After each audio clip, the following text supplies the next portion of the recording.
Una buona giornata, buon sabato, ben ritrovati, eccoci in diretta con la prima edizione di questa giornata di Antenna 3 con tanta cronaca e tanti collegamenti, perché è una giornata che non possiamo davvero definire consueta. Ci sono molti fronti aperti, il primo naturalmente Venezia, dove avremo diversi collegamenti dai nostri colleghi Cristian Arboit e Nicola Marcato, impegnati per la manifestazione, il corteo di anarchici e Novax, non autorizzato ma comunque previsto per le 15 in campo Santa Margherita. Siamo in centro storico a Venezia, zona estremamente delicata per tutta una serie di punti di vista, non solo naturalmente i flussi turistici, ma innanzitutto il patrimonio artistico-culturale e cittadino di un tesoro come Venezia, centro storico. 200 gli anarchici che sono previsti, con uno schieramento di agenti, di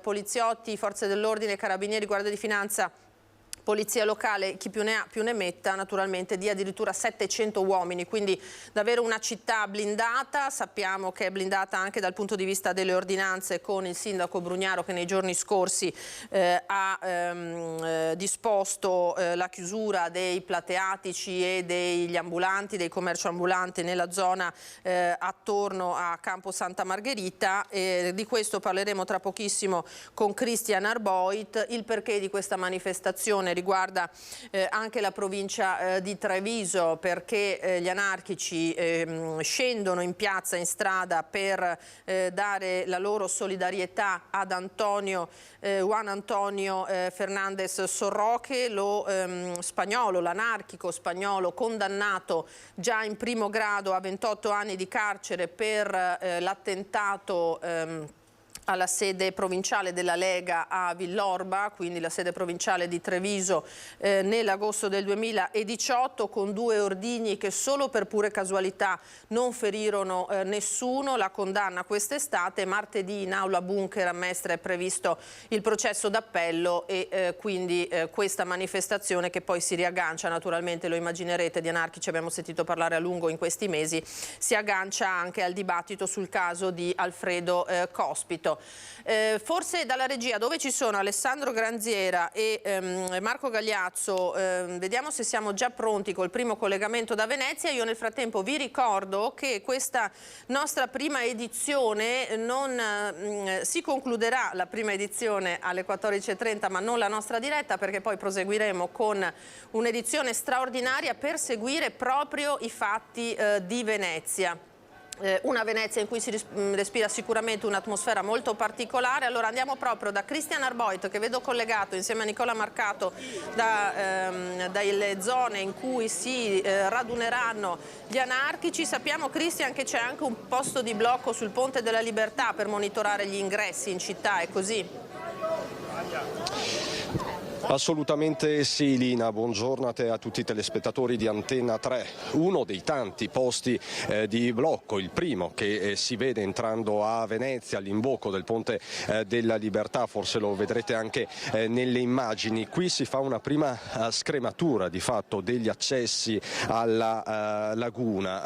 Chiaramente sono ore, sono minuti di apprensione, perché appunto sono previsti 200 manifestanti, 200-300 manifestanti anarchici e non solo, anche manifestanti no pass, no vax. Staremo a vedere. Diciamo che c'è un grossissimo punto interrogativo. Quello che possiamo dire è che appunto è una città monitorata, sotto controllo, circa 700 gli uomini delle forze dell'ordine dispiegati su tutto il territorio. Tutti i ponti ovviamente sono monitorati, tutti gli accessi alla città, e ovviamente sono tantissimi gli accessi alla città di Venezia, perlomeno il Ponte della Libertà, quello principale è ovvio, però poi puoi vedere calli, ponti, ponticcioli e quant'altro, quindi davvero è una location molto particolare. In questo momento tu vedi un campo Santa Margherita praticamente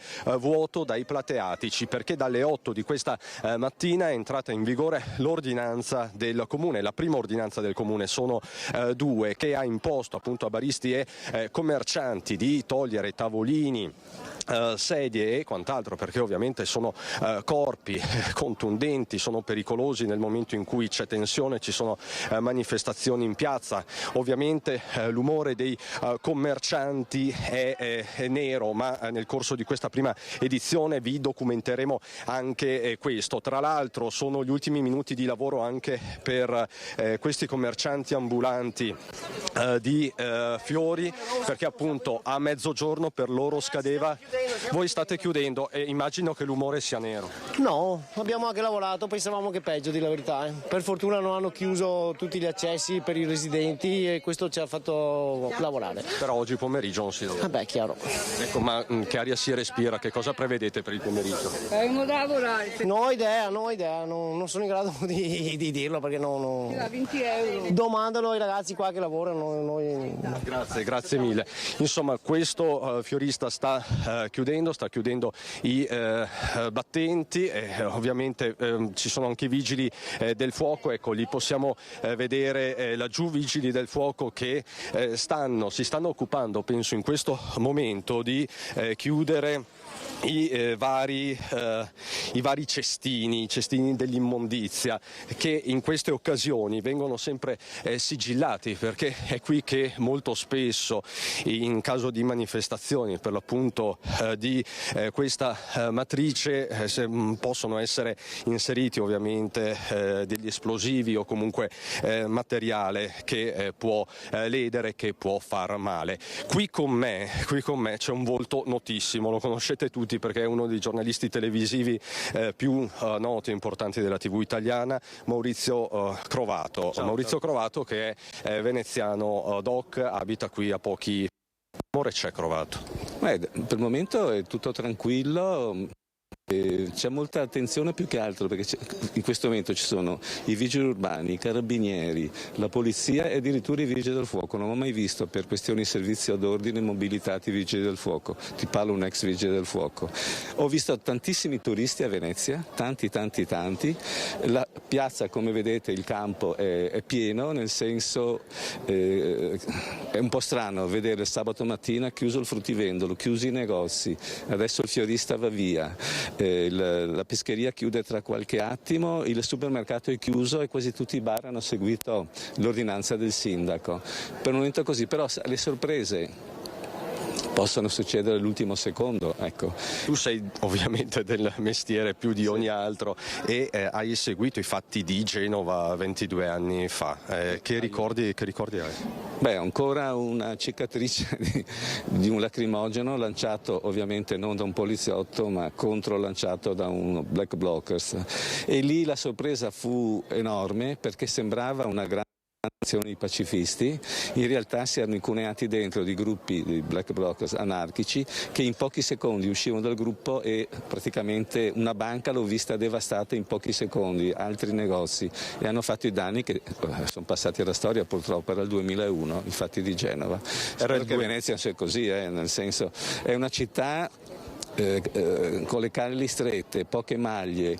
Adesso vedete anche lì in fondo in quella cale stanno controllando, monitorando chi c'è o non c'è. C'è un controllo capillare come non ho mai visto. Adesso vedo degli amici che sono gli amici della Digos, per cui è una bella organizzazione. Qui ci sono centinaia e centinaia di forze dell'ordine mobilitate. Ripetiamo, 700 parrebbe uomini e donne delle forze dell'ordine, tutti i corpi schierati, lo avete sentito anche da Crovato. Ci sono pure i vigili del fuoco, che non sono appunto delle presenze tradizionali, solite in questi casi. Ma infatti li ho visti con le corde, sono pronti a salire eventualmente negli appartamenti in caso di lanci strani, di qualcosa. Però effettivamente la cosa che mi sorprende di più è vedere i vigili del fuoco mobilitati. Ecco, tutti si chiedono, in questi giorni abbiamo sentito l'umore della piazza, del campo, in questo caso tutti si chiedono perché non bloccarli prima, perché arrivare a tanto. Ottieni il contrario. Purtroppo c'è questo accesso che è unico del ponte, tu dici è semplice, li blocchiamo il ponte, li blocchiamo in riva di Schiavoni se voglio venire del Lido o del Cavallino, ma non è così semplice. Anche perché io ho avuto il sentore che già tanti anarchici sono già presenti in città da ieri. Insomma, non è difficile immaginarlo. Li hai visti? Sì, sì. E poi fare troppi divieti ottieni il contrario. E quindi non c'erano alternative, diciamo. Secondo me no, è giusto che sia così. Adesso così do un colpo d'occhio, ma la piazza è proprio presidiata, ma proprio per bene. Dopo può succedere di tutto. Io se fossi appunto i bar chiuderei già da adesso, ecco lì anche il caffè storico, anche le due anfore chiudono, e ho visto anche stamattina presto portare via, non so se portano via anche le panchine, ma credo di sì. Non solo ritirare quindi plateatici, ma proprio chiudere. Tu faresti, se tu fossi un barista, chiuderesti proprio? Sì, non si sa mai, insomma, poi è così. No, speriamo bene ragazzi, e buon lavoro a voi, so che fate la diretta anche dopo. Buon lavoro. Grazie mille Maurizio, grazie. Ovviamente ci aggiorniamo nel corso di questo pomeriggio. Va bene. Allora, Lina, ti mostro ancora un po' di immagini di Nicola Marcato. Ti mostro un po' di immagini, ma sentirei anche un po' di persone, se sei d'accordo. Certamente. Perché chiaramente sento della preoccupazione. Buongiorno signora, siamo in diretta su Antenna 3, lei è veneziana? E cosa pensa di questa giornata, di questa Venezia blindata? Beh, penso che tutti hanno paura e si stanno veramente blindando. È una situazione peggio della pandemia, che tutti si erano appunto rintasati in casa. Tant'è vero che mi è stato detto di non uscire di casa nel pomeriggio, anche se dovrei uscire per andare a teatro. Quindi lei ha fatto le sue faccende, adesso sta rientrando a casa. Esatto. Grazie signora. A voi. Gentilissima, arrivederci. Buongiorno signori, buongiorno, salve signora, siamo in diretta su Antenna 3, vedo che sta leggendo un giornale. Oggi il fatto qui a Venezia è che la città è blindata per l'arrivo degli anarchici, una manifestazione è prevista proprio qui. Lei è una turista, quindi ne sa qualcosa? No, non so nulla. No, non ne sa nulla? No, non ne sapevo nulla del fatto di questa manifestazione. Però ha visto la città blindata. Ho visto blindato e non è un bello spettacolo comunque. Il fatto di dover chiudere tutti i negozi, tenere chiuso le serrande è un disguido grosso per le persone che lavorano e poi per la paura che possa succedere qualcosa. Insomma, non è una cosa piacevole, secondo me, da turista. Poi immagino chi vive qui. Quindi lei adesso si allontanerà, immagino, da questa zona? Sì, andiamo da un'altra parte. Grazie signora, buona giornata. Da dove venite? Da Mantova. Da Mantova. Grazie, arrivederci.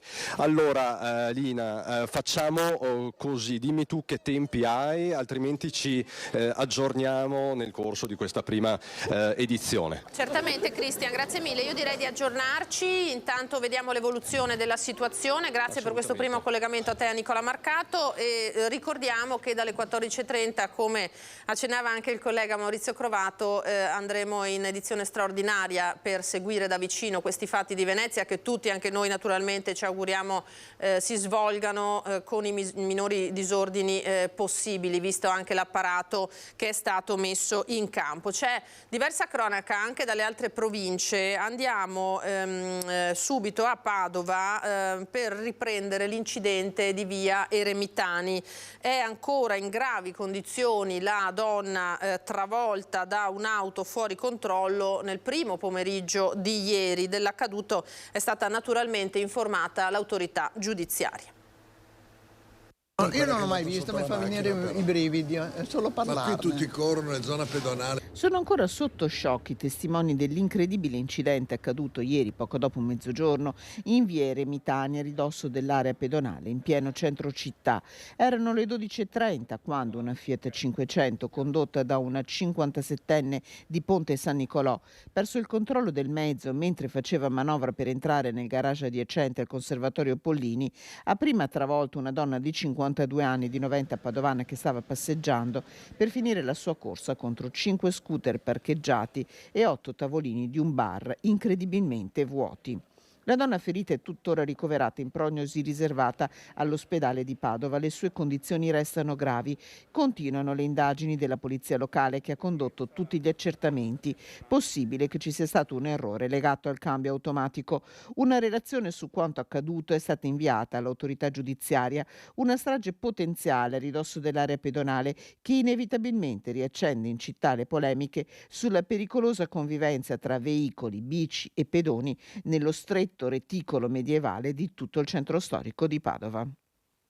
E si sono vissuti momenti di paura ieri sera anche in Viale della Repubblica a Treviso per l'incendio di un'auto alimentata a metano su cui viaggiavano, ecco le immagini dei vigili del fuoco, su cui viaggiavano una mamma con 2 bambini e il gatto di casa. La donna era alla guida della macchina quando ha notato che qualcosa non andava, è stata molto brava dobbiamo dire, si è subito fermata, ha portato fuori dall'auto i 2 bambini e l'animale mentre la macchina prendeva fuoco. I vigili del fuoco accorsi dalla centrale col personale di prima partenza un'autobotte hanno spento l'incendio della vettura andata, lo vedete bene, irrimediabilmente distrutta. Le cause di probabile natura elettromeccanica sono al vaglio delle squadre intervenute. Le operazioni di soccorso sono terminate dopo circa un'ora, quindi grande spavento possiamo immaginarlo per questa famiglia, ma per fortuna conseguenze solo alla vettura. Adesso noi ci spostiamo sull'altro fronte di questa mattinata perché all'auditorium dell'Appiani a Treviso si sta svolgendo la seconda giornata dell'Assemblea Nazionale dell'Anci Giovani, quindi i giovani amministratori insieme ai quali ci sono moltissimi sindaci ed è la giornata dei ministri, ben 3 attesi in mattinata. Vedo già collegata la collega Daniela Sizia che è sul posto insieme a Renato Capoia. Vediamo se ci sente, vedo che è proprio con un sindaco, il sindaco di Montecatini, mi dicono dalla regia.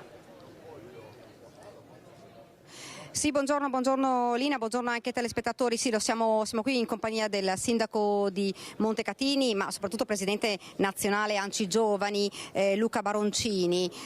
Siamo alla giornata conclusiva. Intanto com'è andata questa? Che cosa avete chiesto voi come sindaci, come giovani sindaci? Allora, intanto grazie alla città di Treviso che ci ha ospitato in maniera esemplare e grazie al sindaco Mario Conte. In questi giorni abbiamo parlato un po' di tutto, di inclusione, abbiamo parlato di lavoro, abbiamo parlato di ambiente, abbiamo parlato di partecipazione, quindi di come far tornare gli italiani a votare, ma anche gli italiani a candidarsi e quindi a essere disponibili a ricoprire ruoli elettivi e non di meno questo tema riguarda le giovani generazioni che ancora di più, se possibile, sembrano disaffezionarsi, allontanarsi dalla vita pubblica. Questo è un problema per la democrazia del nostro paese. Credo che si debba rimettere al centro la meritocrazia perché questo favorisce la partecipazione anche dei giovani, soprattutto dei giovani e da questo punto di vista il nuovo governo sta facendo veramente tanto, quindi sono segnali importanti che accogliamo con favore. Ecco, oggi anche il ministro diceva, insomma, sulla pubblica amministrazione diceva bisogna riavvicinare i giovani alla pubblica amministrazione. Abbiamo visto che purtroppo negli ultimi tempi i giovani invece si sono allontanati. Sì, c'è questo tema. Io credo che la politica con la P maiuscola, quindi anche i partiti che sono un grande strumento di democrazia, possono recitare un ruolo importante nel riavvicinare i giovani alla politica e alla pubblica amministrazione. Credo che nel tema della pubblica amministrazione ci sia anche un aspetto legato alla necessità di svecchiarla un pochino per dare maggiore efficienza e sono convinto però che l'impegno del ministro Zangrillo in questo senso sia un impegno che porterà dei risultati a breve. Per esempio un'iniziativa carina che ha lanciato è quella non più del posto fisso ma del posto figo, perché effettivamente oggi dobbiamo essere attrattivi nei confronti di chi lavora, perché il posto di lavoro deve diventare un posto dove si cresce, dove si va volentieri, dove si è stimolati a partecipare rispetto magari a quelle che erano le esigenze di 30 anni fa, che erano invece quelle appunto di un lavoro continuativo. Oggi questa esigenza si sente meno, si sente invece di più quella di stare in un posto dove si sta bene. Presidente, fra l'altro si è tornati a parlare anche di autonomia differenziata. Abbiamo sentito insomma De Caro che diceva insomma un po' di mal di pancia rispetto a questa riforma. No, a me invece piace, credo che sia un'opportunità, quindi su questo mi perdonerà il Presidente De Caro, ma non siamo d'accordo. Io credo che sia un'opportunità anche per i comuni, se non è evidente nel brevissimo periodo a tutti, lo sarà nel medio-lungo periodo, ma l'autonomia serve e ne abbiamo tanto bisogno. Ecco, lei poi diceva, ma un valore importante questa assemblea con 4 ministri in 2 giorni. Sì, significa che c'è grande attenzione da parte di questo governo al mondo dei giovani e al mondo dei comuni. Io di questo non avevo dubbi, però credo che sia un segnale davvero importante, perché è anche un miglioramento, un'inversione di tendenza rispetto al passato, quando i giovani erano visti un po' come un evento di serie B. Oggi invece credo che questo sia stato un evento con oltre 800 partecipanti di grandissimo successo. Ecco, Presidente, se dovesse fare una richiesta ora al governo, cosa chiederebbe? Al governo chiedo di continuare a insistere sulla valorizzazione del merito, perché questo favorirà l'accesso dei giovani ai ruoli. Vede, io non sono per le quote, per le categorie da tutelare, nel senso ovviamente del vittimismo della categoria dei giovani. Credo invece che se si premia il merito, siccome i giovani, mediamente i giovani eletti in Italia sono più titolati, più formati e più preparati, mettendo al centro il merito ci sarà automaticamente più giovani e più donne che fanno parte dei consigli comunali e delle giunte. Grazie davvero Presidente, la lasciamo perché sappiamo che deve rientrare, grazie davvero. E Lina, io ti cedo la linea. Ti richiederò la linea fra pochi minuti e poi sentiremo anche le parole del primo ministro che è arrivato qua questa mattina, Alessandra Locatelli, ministro per la disabilità, che ha parlato appunto delle città accessibili, sostenibili proprio, e ha risposto alla richiesta dei giovani sindaci. Se non hai domande, Lina, ti restituisco la linea. Benissimo Daniela, grazie a te Renato Capoia che siete all'Auditorium della Piani a Treviso per la seconda giornata dell'Assemblea Nazionale dei Giovani Sindaci e Amministratori Italiani. Andiamo a sentire allora, visto che lo abbiamo citato, l'avete citato nelle vostre parole poco fa, proprio il Presidente nazionale dell'Associazione dei Comuni Italiani, il Sindaco di Bari Antonio De Caro, che è tornato appunto a bocciare con fermezza la riforma Calderoli. Continueremo a dialogare, ha detto invece il Sindaco Conte, non vogliamo barricate. Sentiamolo.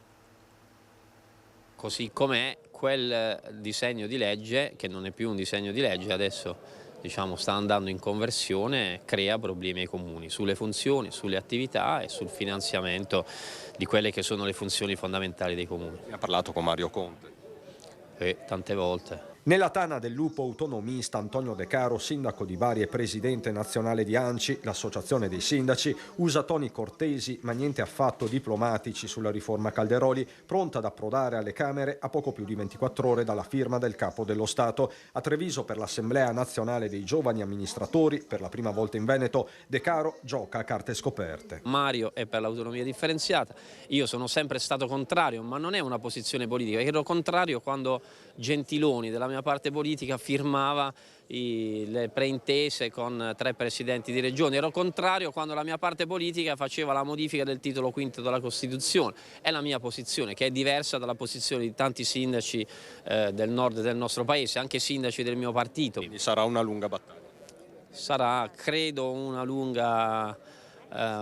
lungo periodo di conversione in legge. Per il momento, tra il sindaco del sud e il sindaco del nord, presidente dei sindaci veneti, prevale il fair play, la stretta di mano non a caso tra i giocatori della rugby, sport fatto di lealtà ma anche sfondamenti e mischia. Barricarsi dietro i no significa, secondo me, far perdere un'opportunità al nostro paese, però il Presidente De Caro ha dimostrato anche in occasione della riunione tra i presidenti delle ANCI regionali di essere assolutamente equilibrato e pronto ad ascoltare quelle che sono le sensibilità dei territori. È evidente che la sensibilità del Veneto è diversa rispetto a quella della Campania o della Calabria, ma per questo non significa che non si possa trovare un punto di incontro, e noi lavoreremo proprio da veneti per convincere quei territori che magari oggi sono un po' più scettici della bontà del progetto. Autonomia o no, i sindaci restano in prima linea. Da affrontare ci sono i temi del sostegno alle famiglie colpite dall'inflazione, la questione dell'abuso d'ufficio, già all'attenzione del ministro Carlo Nordio, la messa a terra del PNRR,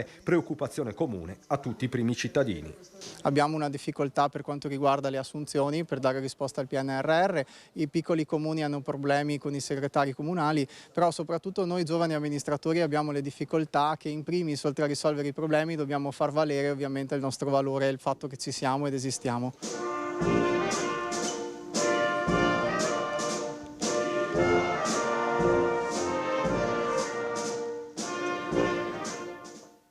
Queste Dunque erano le immagini della prima giornata dell'Assemblea dell'Anci Giovani. Oggi vi abbiamo dato conto con il primo collegamento di come stanno andando i lavori di questa mattina. Tra poco la collega Daniela Sizzia si ricollegherà per farci ascoltare le parole dei 3 ministri attesi questa mattina, via via che stanno arrivando: Locatelli, Zangrillo e Salvini.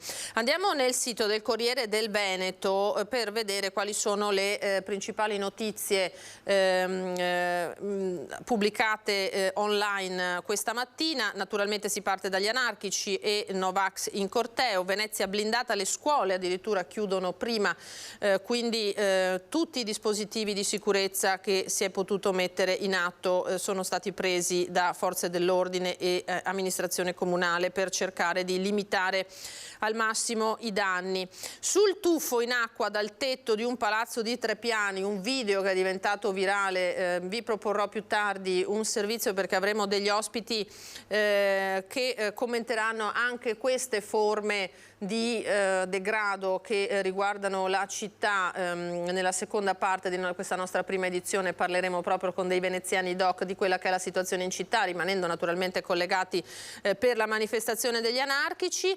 Caso Toffanini, interrogato Felice Maniero, ha fornito elementi utili all'indagine. Tra poco vedremo un servizio anche su questo. L'ex boss della Mala del Brenta, sentito per 4 ore in carcere a Pescara sul delitto del 1992, avrebbe fatto dei nomi. Da Padova, ultimo giorno a scuola in supercar, la polizia realizza il sogno di Marco, il ragazzino di 10 anni verrà ricoverato al Gaslini, il papà adora auto e divise. Davvero una storia, una bella storia che arriva da Padova, anche se in un momento probabilmente delicato per questo ragazzino. Il caso Schwarzer, doping, archiviate le inchieste sulle provette manipolate, nessun complotto contro di lui, la procura ha ottenuto l'archiviazione per i 2 spin-off dell'inchiesta per doping, l'indagine sulla presunta manomissione delle provette, sulla produzione di prove false. Il caso di Greta Spreaficola, rocker scomparsa in Polesine, ci sarebbe un sospettato, svolta nell'inchiesta sulla donna sparita a giugno in provincia di Rovigo, l'avvocato non so chi sia l'indagato, dice. E poi c'è il cambio della proprietà nel settore trattori. Antonio Carraro cambia i vertici, Maschio e Polo arrivano al 100%, una sfida per il futuro. Fin qui l'economia e poi andiamo a vedere la montagna, ultimo weekend sulla neve, dove sciare. Ecco quali impianti restano aperti sulle Dolomiti, anche se c'è poca neve evidentemente ci sono ancora diversi impianti che continuano a lavorare anche con questo arrivo dei primi caldi, anche se dalla settimana prossima o dal fine settimana qualche variazione ci dovrebbe essere, tornerà a farsi sentire un pochino il freddo. Arena di Verona discriminata perché disabile, beffata in tribunale, attendo giustizia come Sofia. Il caso della blogger Valentina Tomirotti, pagai per vedere Coez, l'ho solo sentito eppure ho perso la causa. Infine il ministro Nordio che dice stipendi differenziati ai cancellieri per combattere la carenza di personale nella giustizia. Il guardasigilli è un convegno, non vedo altra soluzione se non la regionalizzazione delle assunzioni, i sindacati ci diano delle proposte, così il trevigiano Carlo Nordio. A proposito di cronaca, vi segnalo anche 2 agenzie battute poco fa dal Vicentino.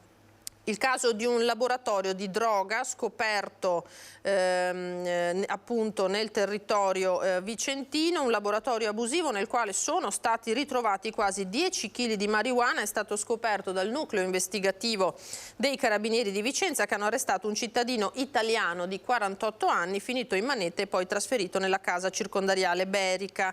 Nella struttura situata a Noventa, quindi nel Basso Vicentino, sono stati rinvenuti interi impianti di irrigazione, riscaldamento, essiccazione e umidificazione, oltre che utensili per il frazionamento e il confezionamento dello stupefacente. Presenti inoltre vari kit per la coltivazione e la concimazione della marijuana, attività scattata dopo una segnalazione di un sospetto via Vai, evidentemente relativo alla consegna di innumerevoli pacchi. Nell'operazione è stato deferito in stato di libertà, quindi denunciato a piede libero, un uomo di 55 anni, proprietario dell'immobile, trovato in possesso di 33 grammi di marijuana e bilancini di precisione.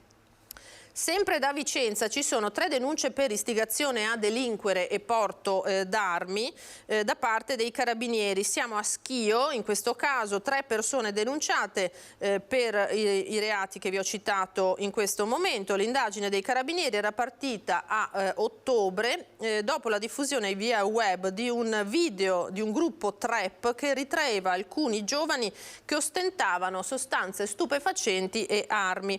Il video era stato pubblicizzato mediante la fissione di alcuni volantini con codici che rinviavano al link internet appunto del video, e gli accertamenti hanno permesso di identificare 3 ragazzi, 3 giovani del gruppo di età compresa tra i 23 e i 25 anni, 2 dei quali residenti nello Scledense e uno senza fissa dimora. Quindi anche in questo caso delle pesanti accuse, come sono naturalmente l'istigazione a delinquere e il porto d'armi nei confronti di questi soggetti. Ora andiamo, l'abbiamo visto poco fa sul sito del Corriere del Veneto, alla riapertura dell'indagine sull'omicidio di Matteo Toffanin. Tra l'altro è proprio di questi giorni la celebrazione della giornata dedicata alle vittime innocenti di mafia. In questo caso parliamo della Mala del Brenta e della fine che ha fatto oltre 30 anni fa questo giovane ragazzo, probabilmente scambiato per un'altra persona. Ieri è stato sentito per oltre 4 ore, come detto, dal magistrato l'ex boss Felice Maniero.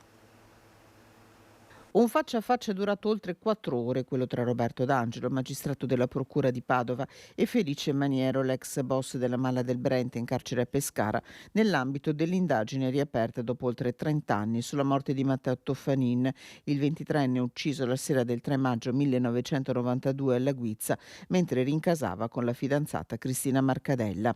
Un omicidio che da subito era sembrato un'esecuzione, quello del giovane morto per uno scambio di persona.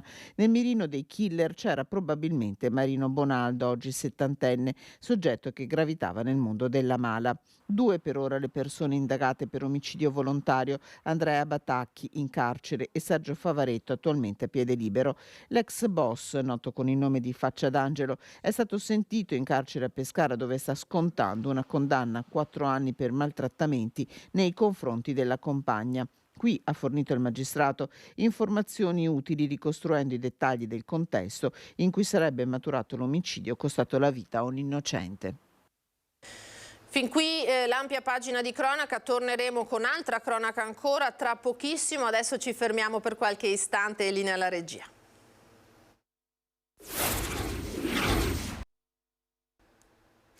Ben ritrovati di nuovo in diretta, prima edizione di Antenna 3 in questo sabato 25 di marzo che abbiamo visto è caratterizzato da tanti appuntamenti, tanti fronti. Quello principale, la manifestazione di anarchici e Novax che si dovrà svolgere in teoria, anche se non è autorizzata, in campo Santa Margherita alle 15 con una Venezia blindata. Ce l'ha mostrata poco fa il collega Cristian Arboit, che è sul posto insieme a Nicola Marcato, mentre a Treviso, nell'area Appiani, a ridosso della città, si sta svolgendo la seconda giornata conclusiva dell'Assemblea Nazionale dell'Anci Giovani, quindi gli amministratori, i comuni governati da giovani amministratori, e quindi torneremo in entrambi questi location. Per ora andiamo al Cavallino invece con la cronaca e con una vicenda che ha davvero del surreale. Una donna con 3 figli ha lasciato la casa Ater dove viveva col compagno che la picchiava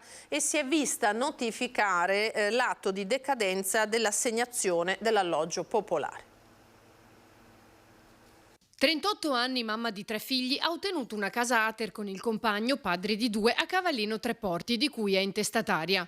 Nel tempo l'uomo, di origine marocchina, si è rivelato violento, picchiandola spesso anche davanti ai bambini e minacciandola di morte, costringendola di fatto ad andarsene. La signora, dopo l'assegnazione della casa avvenuta nel 2019, ha subito evidenziato l'inadeguatezza della stessa e ha cominciato una serie di colloqui, di corrispondenza con i servizi sociali e anche con l'ufficio patrimonio. Successivamente sono cominciati a sorgere dei problemi con il compagno. A distanza di tempo, una volta lasciata l'abitazione e con un ammonimento del questore nei confronti del compagno, la 38enne si è vista notificare dal comune l'atto di decadenza dell'assegnazione dell'alloggio. Quindi ho scritto alla sindaca e per conoscenza all'assistente sociale che la seguiva, ho scritto il 6 febbraio, non ho avuto risposta. Ho sollecitato il 24 febbraio, non ho avuto risposta. Ho sollecitato, data a caso, l'8 marzo, non ho avuto alcuna risposta. Il 17 marzo, venerdì 17, e arriva a me, e poi è stata notificata nei giorni successivi con il messo comunale alla signora, la comunicazione di avvio del procedimento di decadenza. E la cosa ben più assurda è che nella comunicazione loro dicono che la signora si è allontanata senza autorizzazione e la signora doveva continuare a prendere le botte. Nel frattempo l'ex compagno vive in quella casa, mentre la donna, in quanto ancora assegnataria, deve pagarne il canone di locazione.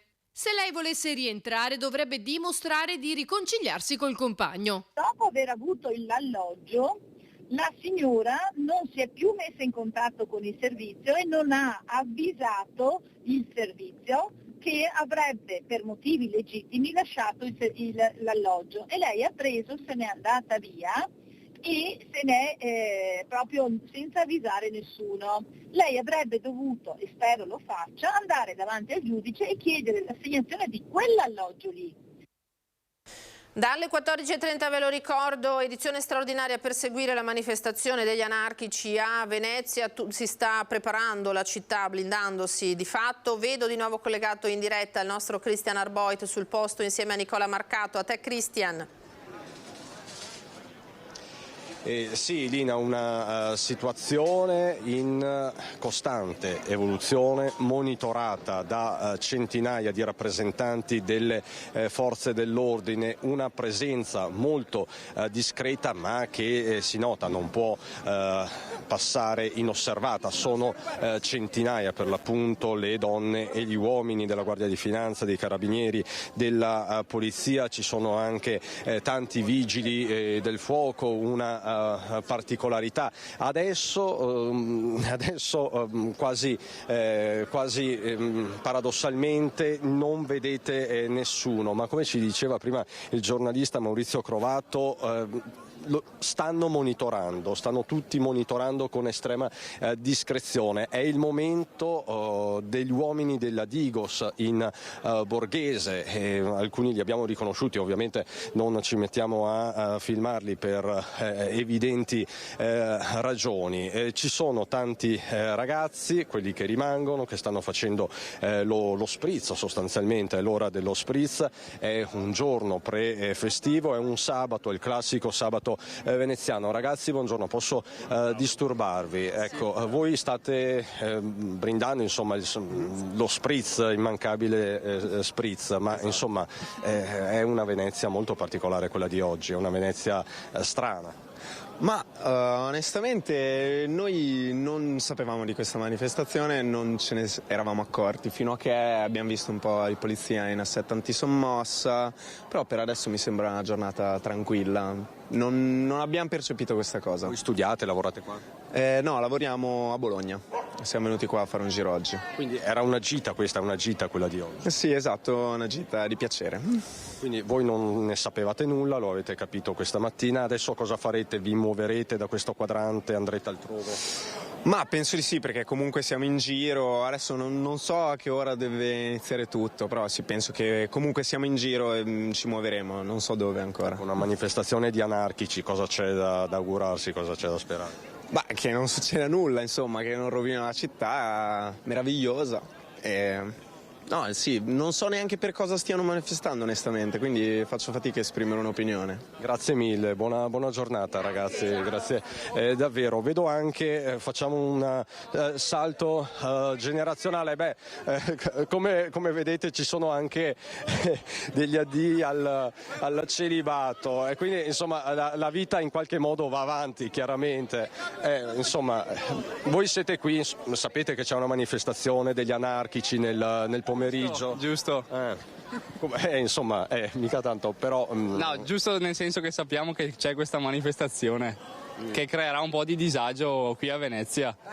E quindi voi adesso dove andrete? Noi pensavamo di fare un giro Baccari adesso. Un giro Baccari fuori da questo quadrante. Ma è qui la manifestazione. Sì, quindi mi sa che vi conviene spostarvi ragazzi. Ecco Lina, ovviamente grazie, in bocca al lupo per tutto. Ovviamente Lina, questa è Venezia, no? Turisti, lavoratori, tanti turisti, addii al celibato, feste di laurea, è evidente. Signori, buongiorno, salve, voi siete veneziani? Ecco, voi state osservando una piazza tutto sommato vuota. La più bella di Venezia. La più bella, ma adesso anche la più vuota. Sì, me la vedo, sì. Mi ricorda... Cosa pensate di questa manifestazione degli anarchici per oggi pomeriggio? Quando è passata posso dargli un responso, ma adesso proprio non sappiamo. Si poteva fare da un'altra parte, siete un po' in apprensione? Beh, questo non posso dirlo. Facciano pure le manifestazioni, ma in maniera pacifica, senza rompere, senza dar fastidio alla gente. Possono farle tranquilli. Un vuoto così, tutti i negozi chiusi, insomma, al supermercato, che neanche non sapevo, perché devi fare la spesa, non puoi neanche andarcela a fare. Quindi è anche un disservizio, lei dice? Sì, appunto, no. Ma l'importante è che insomma non ci siano tensioni particolari, che non ci siano momenti di eccessiva tensione. Ecco, va bene così, sì. Come ha detto lei. Grazie signori. Grazie. Niente. Buona giornata. C'è un ragazzo che vuole dire la sua, quello col cappello. Qui ragazzi, mi sa che... Allora, con Nicola Marcato ci muoviamo verso gli operatori che adesso stanno ancora ovviamente lavorando per chiudere di fatto, perché da questi minuti gli ambulanti devono chiudere. Ecco, ragazzi, buongiorno. Voi state di fatto ottemperando all'ordinanza del sindaco, state chiudendo tutto? Sì, quello che è chiuso, quello è mezzogiorno, quello tanto casino, quello dopo, quello più adesso è chiuso. Subito quello è mezzogiorno, quello è pulizia locale, quella io iscrivo, quella mezzogiorno chiuso tutto. È un danno per voi economico? Sì. Tanta gente qua a Venezia, quella manifestazione, tutto dopo rompe quel casino, quello tutto chiuso. Tu sei un po' preoccupato che possa succedere qualcosa? Sì, adesso va bene, quello tutto chiuso, a casa io adesso va bene, non c'è problema, tranquillo. Grazie, ciao.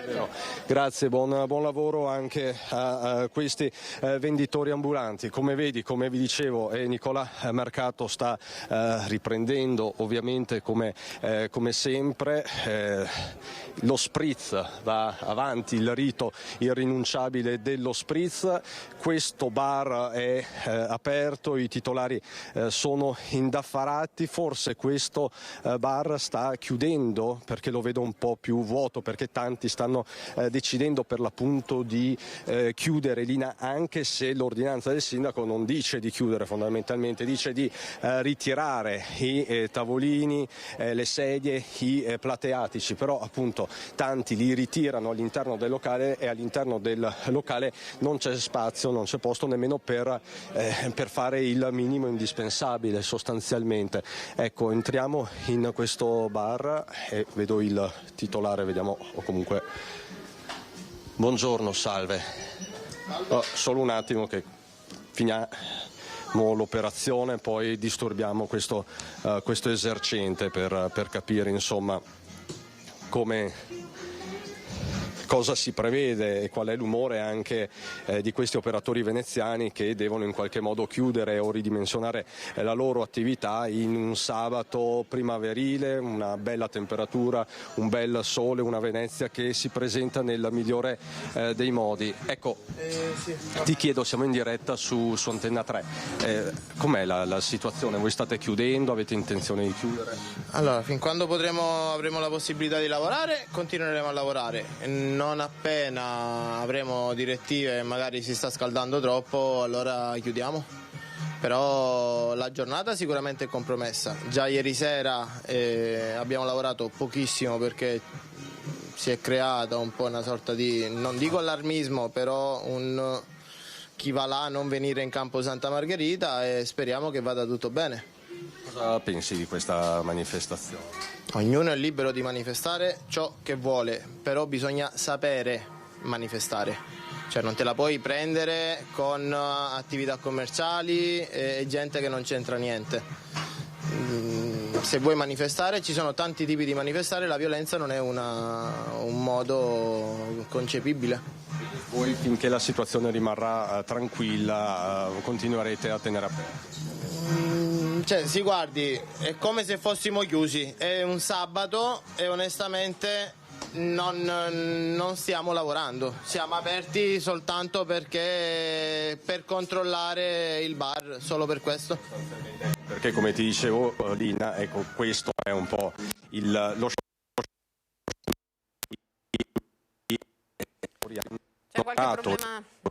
C'è qualche problema tecnico al nostro zaino, vai a scatti, Cristian. Allora restituisco la linea e ringrazio sì, esce all'aperto che magari il segnale è più davvero, nitido. usciamo. Cristian, Eccoci qua, non so cosa hai volevo... sentito allora a questo punto. Sì, ti volevo dire tra l'altro che lo ricordiamo, questa è una giornata per Venezia particolare, è comunque il 25 di marzo che la tradizione vuole essere il compleanno, chiamiamolo così, della città di Venezia. Quindi ci sono in altre zone della città persone che stanno brindando, poi le mostreremo, per il compleanno di Venezia, e poi c'era il patriarca che nella zona della stazione invece ha comunque tenuto la tradizionale infiorata, per cui è una giornata, lo vediamo, anche molto bella dal punto di vista meteo, che però vive questo contesto di tensione in Campo Santa Margherita, nelle zone attorno, per questa manifestazione, per l'arrivo e poi anche per il ritorno a casa di questi anarchici previsti. 200 non sono pochi, Cristian.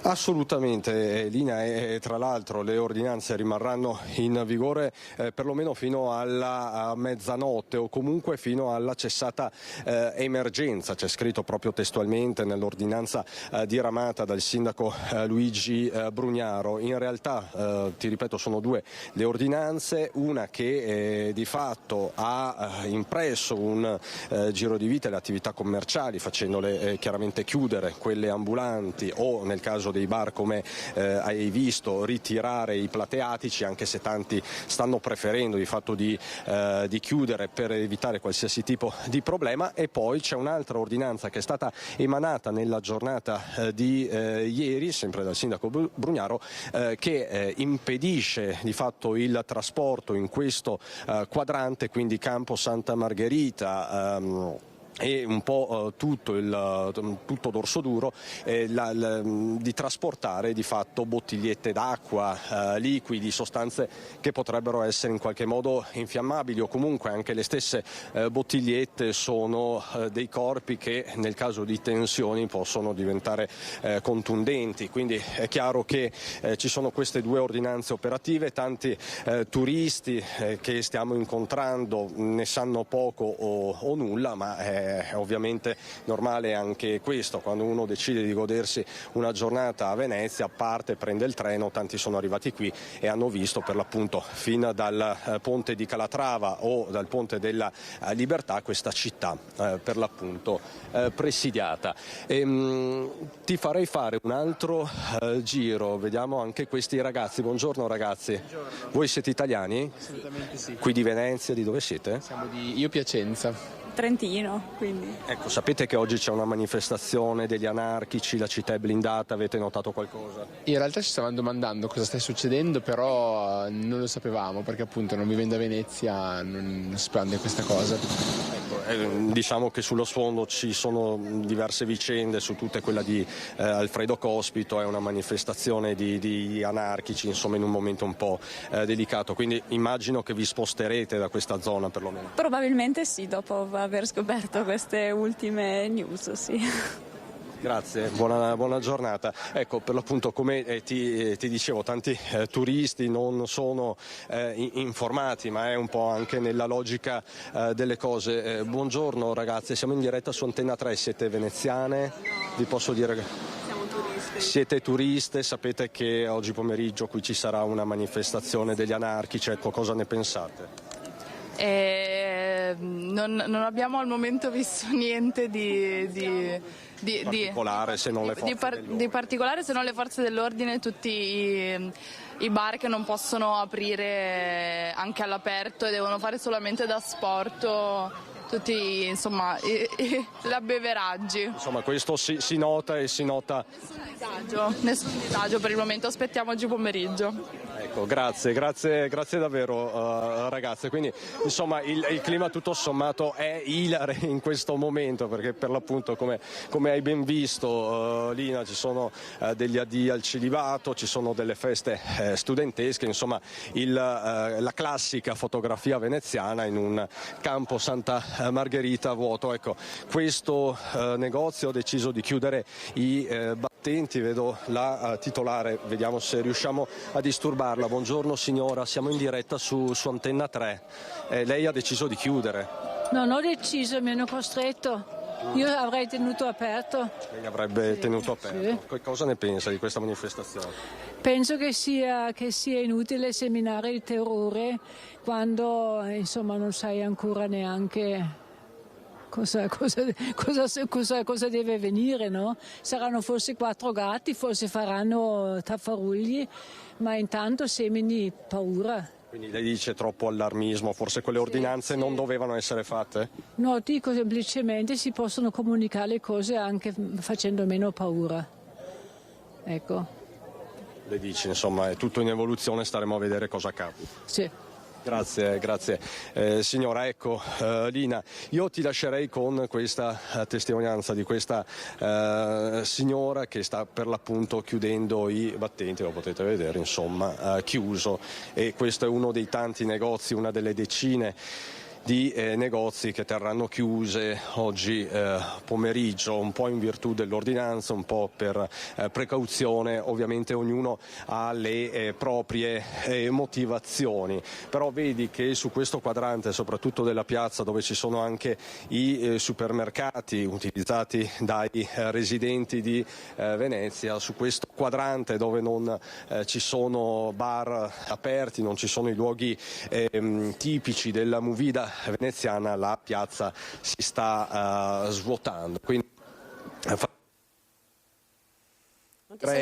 la linea con Nicola Marcato qui da Campo Santa Margherita, e ci aggiorniamo ovviamente nel corso del pomeriggio, perché per l'appunto abbiamo davanti un grossissimo punto interrogativo sull'evoluzione di questo pomeriggio. Prima il giornalista Maurizio Crovato, che ben conosce Venezia, di fatto ha detto io qualche soggetto sospetto l'ho visto.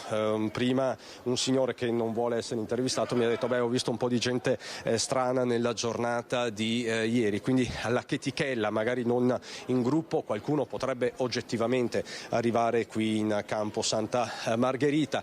Chi arriva invece dal Ponte della Libertà, chi arriva dal Ponte di Calatrava avrà maggiori problemi, perché appunto è tutto presidiato, ci sono già degli agenti in assetto anti-sommossa, quindi insomma è tutto davvero in evoluzione. Quindi con Nicola Marcato, Carolina, a te la parola. Grazie Cristian per questi continui aggiornamenti. Sono le 12:55, quindi mancano un paio d'ore a questa manifestazione e vedremo come evolverà. Noi adesso continuiamo con la cronaca a Treviso, con il caso del 35enne bengalese riarrestato dopo essere stato scarcerato. Dovrà ora rispondere di tentato omicidio dopo l'aggressione con un coltello alla gola dell'operatore Caritas di Treviso. Vediamo. Era stato scarcerato dopo aver tentato di rapinare un internet point in via Zensona a Treviso, distruggendo il negozio. Rimesso in libertà subito dopo, aggredito con un coltello alla gola un operatore della Caritas. Ora il bengalese 35enne rimarrà in carcere con l'accusa di tentato omicidio. Deve anche rispondere di resistenza pubblico ufficiale e lesioni. Durante l'arresto ha ingaggiato una colluttazione con i poliziotti. Una vicenda che ha sollevato lo sdegno del mondo politico e dei cittadini. L'ipotesi di tentato omicidio, ha detto il procuratore capo Marco Martani, è legata dalla parte del corpo che è stata attinta nell'aggressione, ovvero il collo. Si è trattato di un'azione potenzialmente pericolosa che ha raggiunto una zona che poteva essere anche mortale. Restiamo comunque aperti a qualsiasi tipo di accertamento suppletivo a partire dalla perizia psichiatrica. È proprio questo che ha chiesto il legale l'avvocato Matteo Macagnani. Ho rilevato seppur da un'iniziale disamina dei fatti, alcuni profili che a mio avviso possono connotare o da cui desumere un disagio psicologico, psichiatrico, per cui ritengo utile procedere a questo accertamento.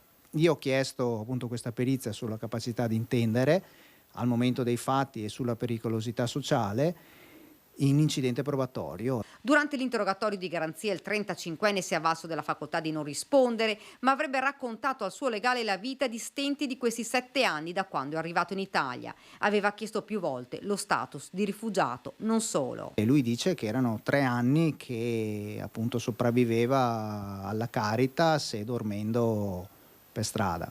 Poi questo ovviamente è quanto mi ha riferito, sarà oggetto di verifica anche questo, se può essere utile per una complessiva valutazione di quella che è la sua situazione. Dopo aver ferito l'operatore della Caritas, il 35enne era fuggito. Solo grazie all'intervento tempestivo dei carabinieri l'uomo era stato identificato come lo stesso autore della tentata rapina di via Zenzon del giorno prima. Ora si trova nel carcere di Santabona. Ritorniamo adesso all'Assemblea ANCI Giovani a Treviso perché è arrivato il Ministro delle Infrastrutture Matteo Salvini. Chiedo alla regia se riusciamo subito a sentirlo in diretta. Ministro, il Presidente De Caro oggi ha ribadito la sua contrarietà alla riforma Calderoli. Io guardo avanti e guardo ai sì. L'Italia ha bisogno di sì. Sto sbloccando cantieri che significano lavoro, sicurezza. L'autonomia è qualcosa che c'è in Costituzione, è qualcosa che non toglie niente a nessuno ma premia il merito, l'innovazione, la velocità. È stata chiesta anche da milioni di italiani ai referendum e quindi penso che da nord a sud farà del gran bene a tutti. Sono contento di essere un'assemblea di giovani sindaci, giovani amministratori in una terra straordinaria come il Veneto che sta crescendo in maniera incredibile. Di mio porto in dote, non chiacchiere, ma un nuovo codice degli appalti pubblici che arriva in Consiglio dei Ministri martedì, su cui stiamo lavorando anche in queste ore di giorno e di notte per avere appalti più veloci, più semplici e per dare ai sindaci più poteri e anche alle imprese più possibilità di cantierare e lavorare. Quindi diciamo che stiamo sbloccando il paese. I no, io rispetto le idee di tutti per carità, però se ascoltiamo solo i no, il no alla TAV, il no alla TAP, il no al ponte, il no all'autonomia, il no alla flat tax, il no al Mose. Io sono per i sì, l'Italia ha bisogno di sì. Andiamo a un'altra questione spinosa, quella che riguarda i diritti dei bambini, delle coppie omogenitoriali. Questione che sottopongono i sindaci e i presidenti dell'ANCI. Come la risolviamo questa questione? La risolverà il Ministro dell'Interno. Io mi occupo di creare lavoro e creare ricchezza, a me basta che i bimbi abbiano gli stessi diritti a scuola di tutti gli altri, la mamma è la mamma e il papà è il papà. Questioni che riguardano la burocrazia la risolvono i burocrati, però mi permetto di dire che è un tema che appassiona molto qualche giornalista e gli italiani mi chiedono altro. Quindi io vado per priorità, non mi sembra assolutamente la priorità del paese. Fortunatamente ci sono bambini stupendi, con mamme stupende, papà stupendi, che si godono la vita. Di quali diritti sta parlando, mi perdoni? Anche trascriverlo su una carta d'identità. Ma che cosa ha in meno come diritto quel bambino? Se non ha la carta d'identità. No, non ci sono bambini senza carta d'identità. Lei probabilmente vive una situazione diversa di quella del paese reale. Ok, grazie. Prego, grazie a lei. È stato sottoposto ieri dal ministro Nordio, ne aveva parlato tempo fa anche il ministro Valditara, le gabbie salariali. Al nord la vita costa molto di più, quindi è balenata questa ipotesi di stipendi più alti al nord dove la vita è meno sostenibile. Lei che cosa ne pensa delle gabbie salariali? Ma ne parlino con il ministro dell'economia e con i sindacati, io apro cantieri. Io so che nelle grandi città la vita costa di più rispetto che ai piccoli comuni. So che vivere a Milano, a Roma, a Treviso, a Napoli o a Torino costa di più che non vivere in un paese di provincia. Quindi fare l'impiegato, il postino, l'insegnante o il giornalista a Milano o a Roma è più costoso che non in una piccola città. Quindi non solo fra aree geografiche, ma fra grandi centri e periferie. Quindi garantire stipendi adeguati con un contratto nazionale è assolutamente fondamentale. Poi lasciare nell'ottica dell'autonomia alle regioni, laddove possono e vogliono, dare un contributo a chi paga di più l'affitto, mi sembra assolutamente ragionevole. Però, ripeto, io rispetto il lavoro degli altri e quindi lascio ad altri la soluzione in questo, che è un tema assolutamente vero. Tema infrastrutture, Milano Cortina, sul villaggio olimpico a che punto siamo? Campo è la soluzione al momento preferita, ma ci sono altre questioni in corso, altre ipotesi? L'importante è che si scelga. Io sono assolutamente d'accordo con Zaia, vogliamo vedere i conti, visto che pagano gli italiani, fino all'ultimo centesimo di euro. Ma vale anche per la pista di pattinaggio. Farla laddove costa di meno e impatta di meno. Bisogna ascoltare i territori, perché una strada, una ferrovia, un villaggio non devono impattare su un territorio, poi però occorre decidere. Lo vedo anch'io da ministro, una ferrovia che passa attraverso 100 comuni, se ha due no e 98 sì, si deve fare, quindi l'importante è che gli atleti da qualche parte dormano. Ieri il ministro Abodi diceva un villaggio olimpico comunque temporaneo per assicurare. Mi sembra ragionevole, sì. Mi sembra ragionevole. Grazie. Buon lavoro. Grazie a tutti. Sì, facciamo un passo. Così allora il ministro Salvini lo avete sentito proprio con la presa diretta raccolta dal nostro Renato Capoia. Grazie. Noi adesso andiamo qualche istante in pubblicità, torniamo tra poco ancora con cronaca, con collegamenti, l'avete visti i nostri colleghi inviati dai punti più caldi di questa giornata. A tra poco.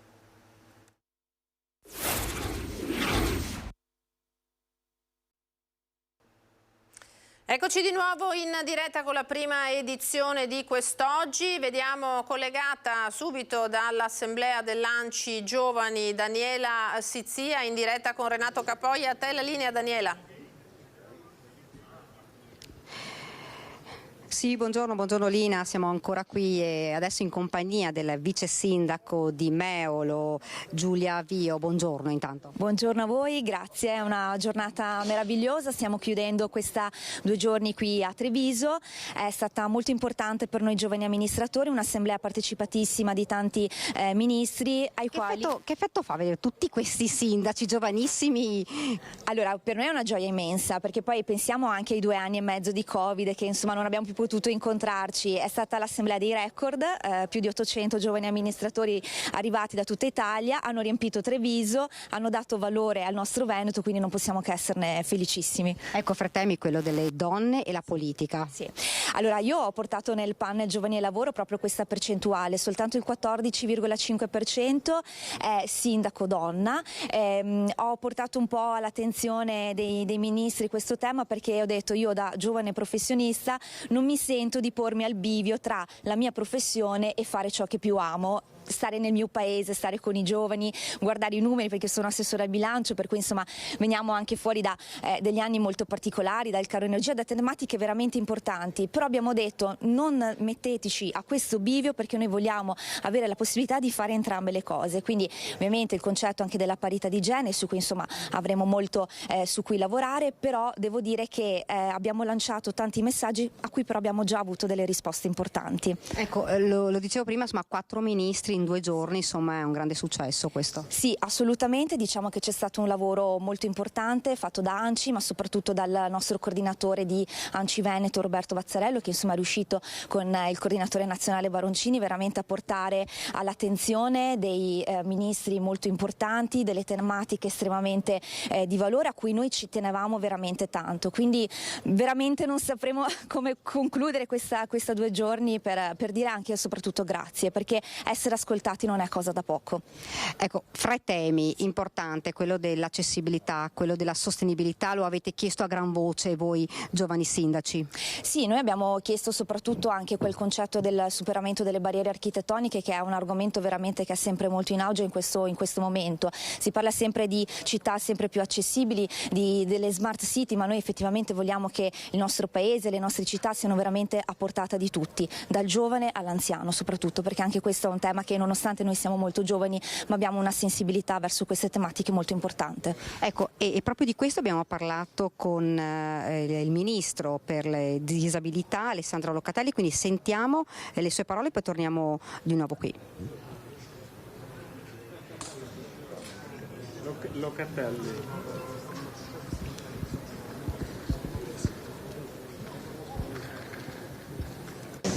Ministro, ieri i sindaci giovani chiedono città sempre più sostenibili.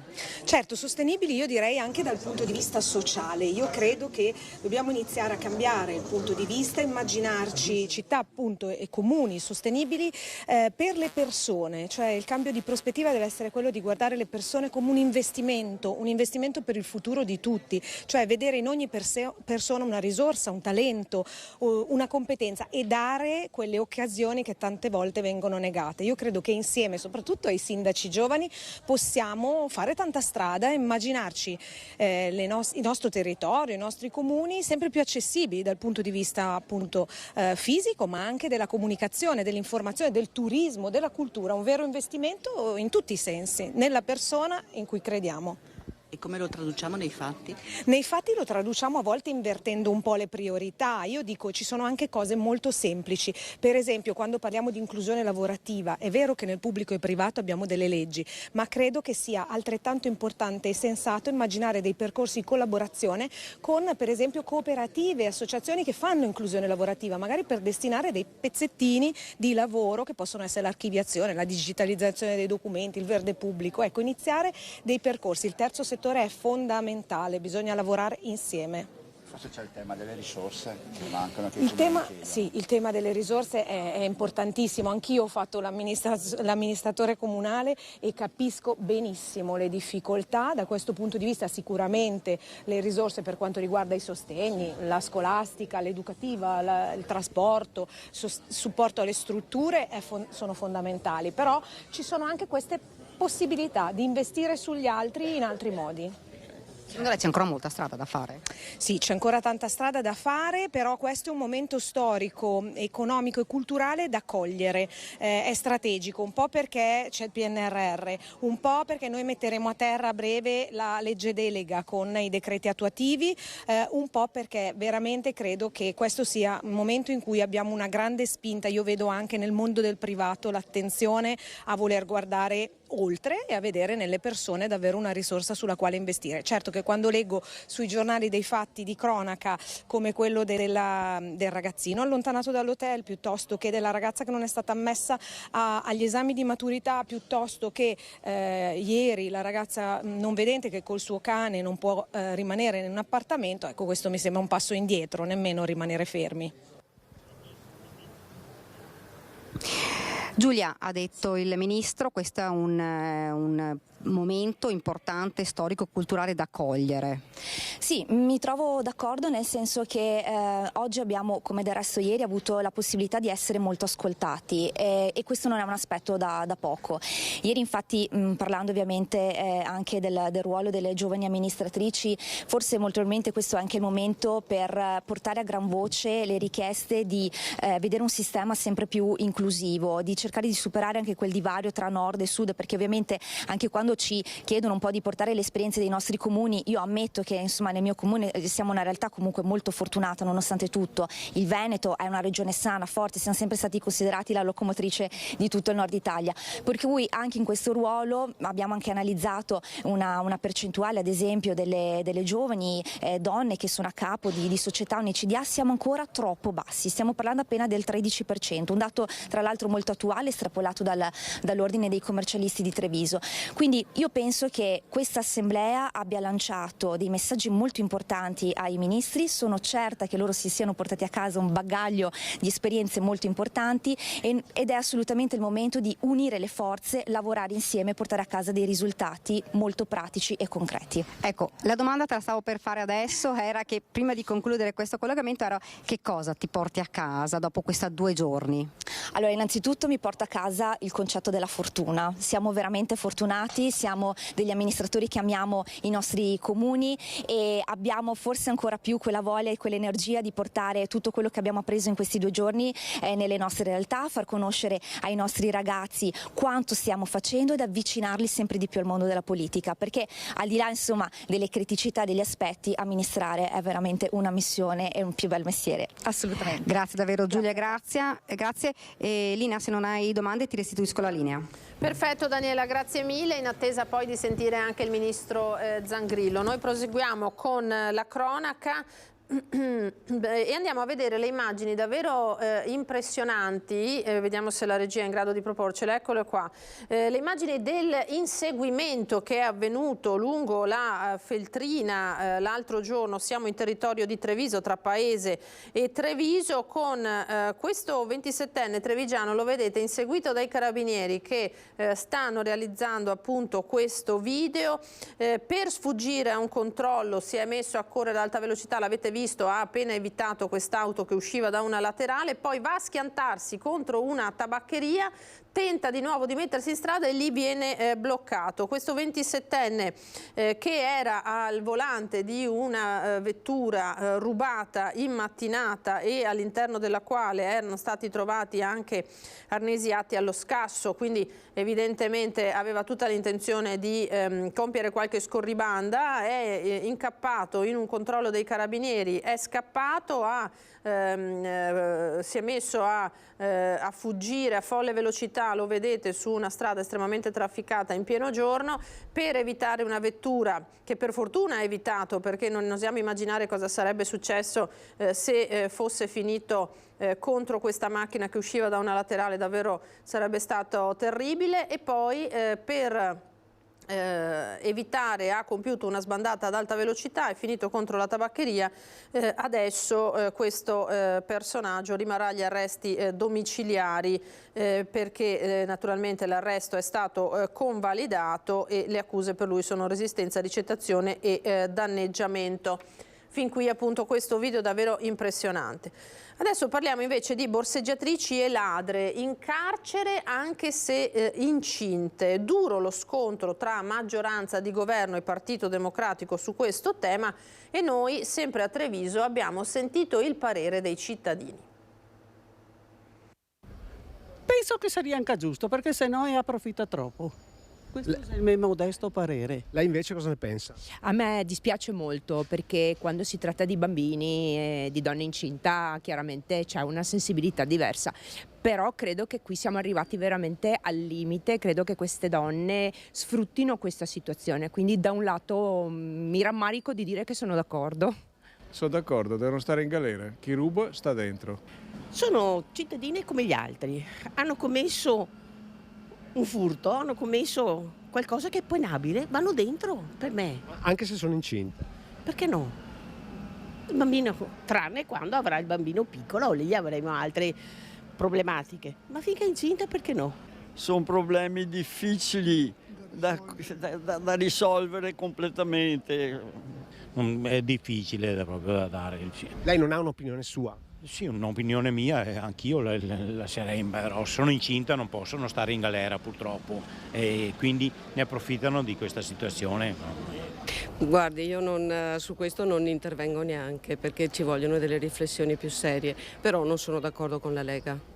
Sotto certi aspetti può essere corretto perché altrimenti poteva essere una scusante, però sì, è molto borderline come scelta, non è facile dire sì o no in modo secco. Senza nessun problema, devono andare in galera e starci anche. Io ho lavorato fino al momento di entrare in sala parto e ho ripreso a lavorare il giorno dopo. A mio figlio non è mancato nulla. Devono andare in galera, ma sulle case famiglia. Se sono incinte o che hanno bambini è giusto non in carcere, però in una casa famiglia sì.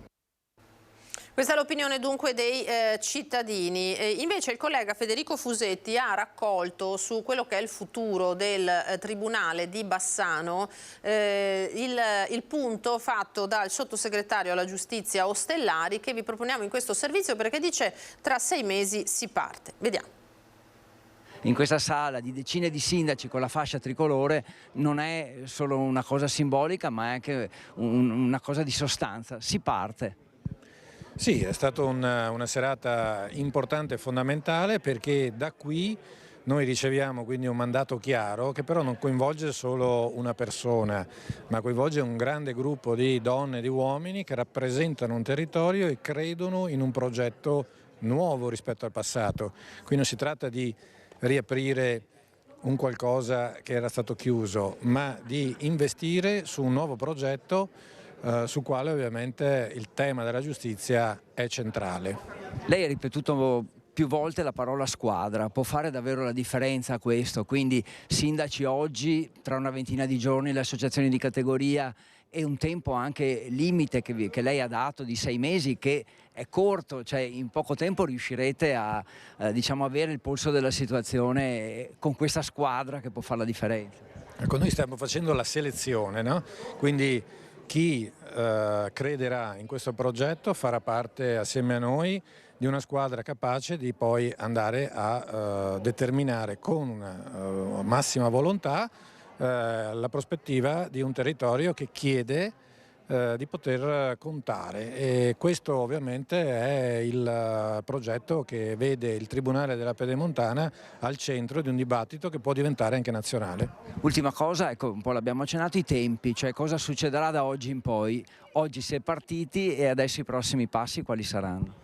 Ovviamente terminiamo la fase di consultazione, di coinvolgimento, poi ci sarà bisogno di una sintesi tra governo, tra Regione Veneto ovviamente che è parte attiva anche in questo, tra le province interessate per coinvolgere, ripeto, il tema centrale e disporre con Governo e Parlamento una roadmap capace di affrontare con chiarezza e con determinazione questo progetto qui.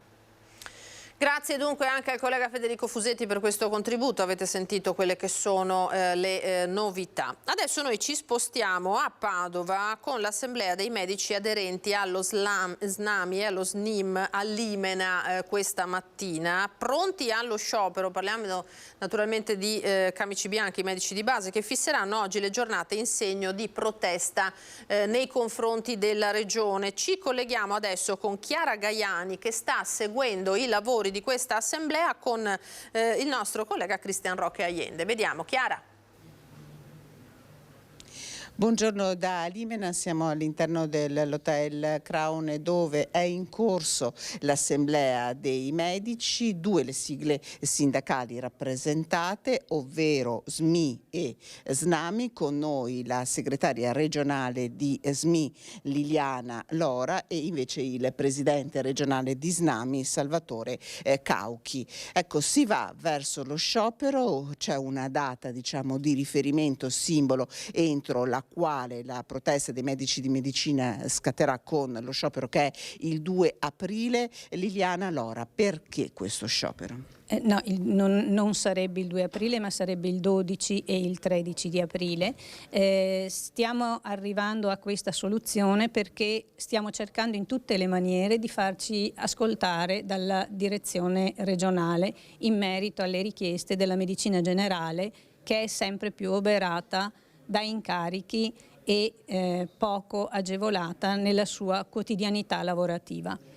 E sta attendendo di essere convocata per una programmazione ormai da mesi, ha reiterato la richiesta per queste convocazioni in più situazioni senza avere una risposta. I colleghi sono in sofferenza e c'è la necessità urgente di mettere in atto quelli che sono i tavoli previsti dal nuovo accordo collettivo nazionale.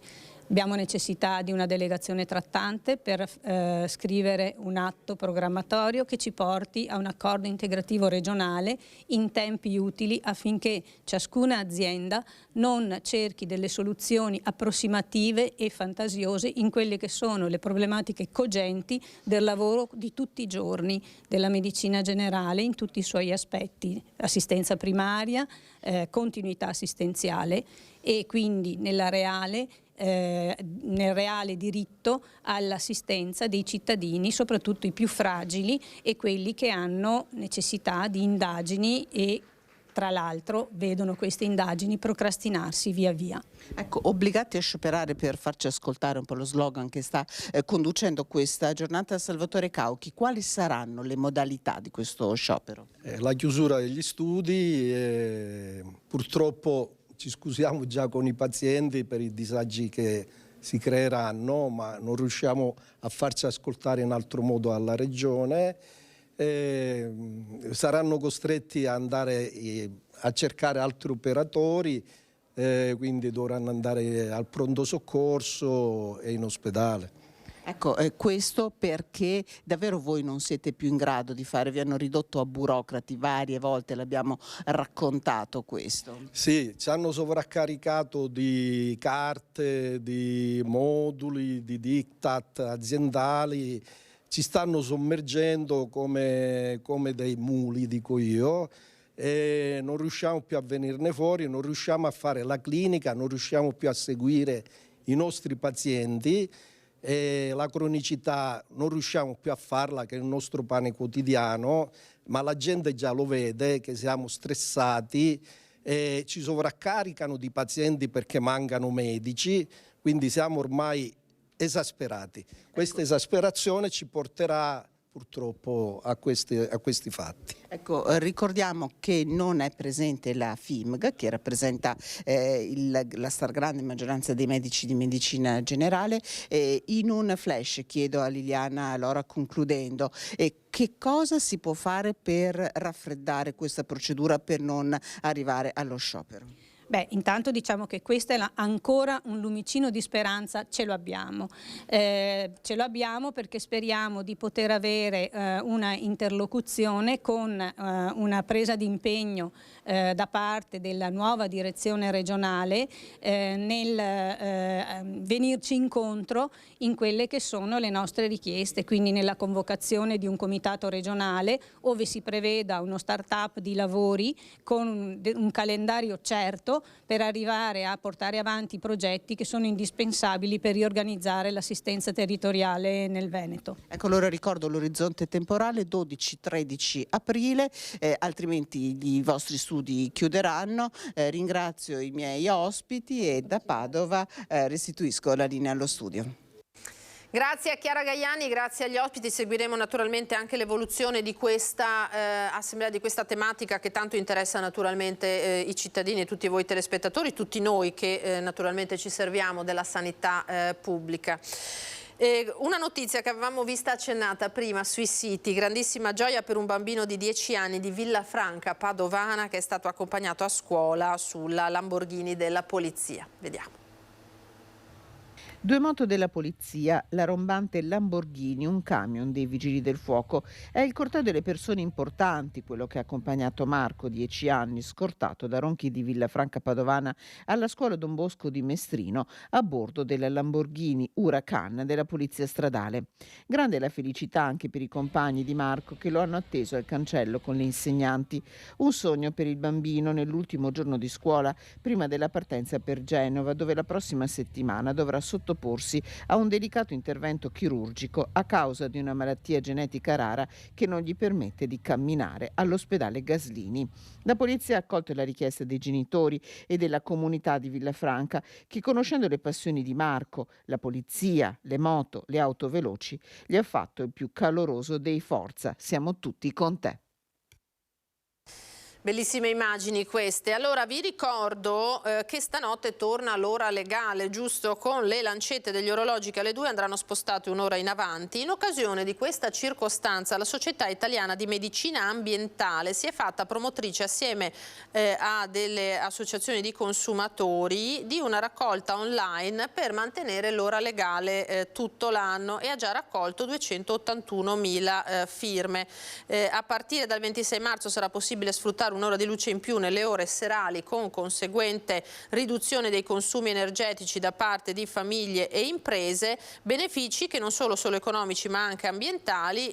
Naturalmente si riducono in questa maniera anche le emissioni di CO2 in atmosfera e dunque l'abbandono del doppio cambio annuale farebbe cessare anche i piccoli disturbi di alterazione del ritmo circadiano che oggi sperimentiamo nel passaggio dall'ora solare all'ora legale. Vedremo se avrà un seguito questa petizione. Di sicuro ricordatevi questa notte alle 2 di spostare le lancette, no certo non alle 2, magari domani mattina con calma.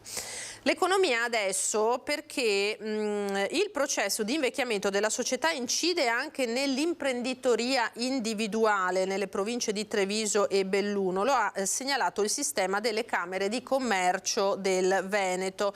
Da un'analisi della distribuzione per classi di età degli imprenditori titolari di ditte individuali emerge che in 10 anni Treviso perde oltre 7.500 imprenditori con meno di 50 anni, mentre crescono di più 3.000 gli over cinquantenni. Analoga tendenza nel bellunese, meno 1.500 imprenditori under 50 a fronte di un aumento di 500 soggetti over cinquantenni.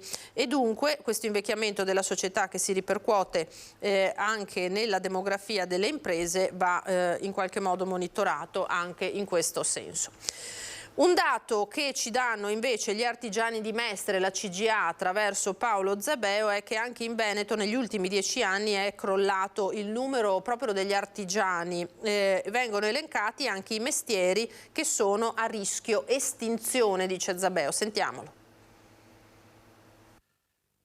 Le città non sono costituite solo da piazze, monumenti, palazzi, nastri d'asfalto, ma anche da luoghi di scambio dove le persone si incontrano, anche per fare solo due chiacchiere. Queste piccolissime attività artigiane conservano l'identità di una comunità e sono uno straordinario presidio in grado di rafforzare la coesione sociale di un territorio.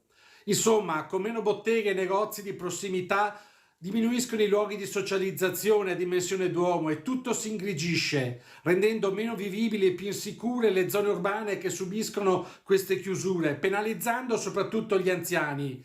Per chi non ha l'auto e non dispone di botteghe sotto casa, fare la spesa è diventato un grosso problema. Tra poco ci ricollegheremo con l'assemblea dell'Anci Giovani, adesso invece ci fermiamo per qualche minuto, prima con le previsioni del tempo, poi con un po' di pubblicità, torniamo tra pochissimo.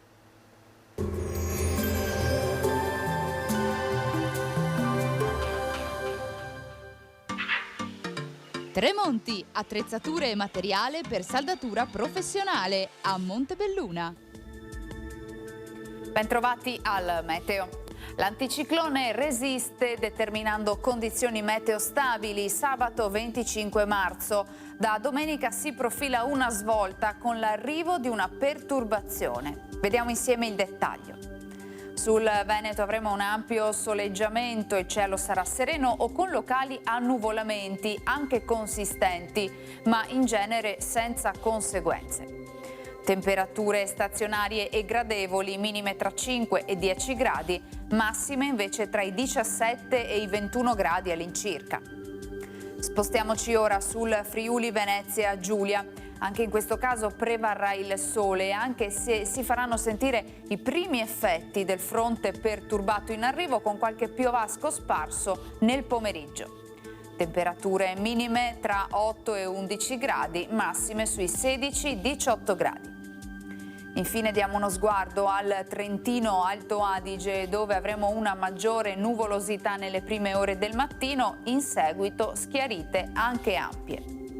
Temperature minime sui 6 gradi, massime sui 19-20 gradi all'incirca. Dal meteo di Antenna 3 è tutto, grazie per l'attenzione, arrivederci.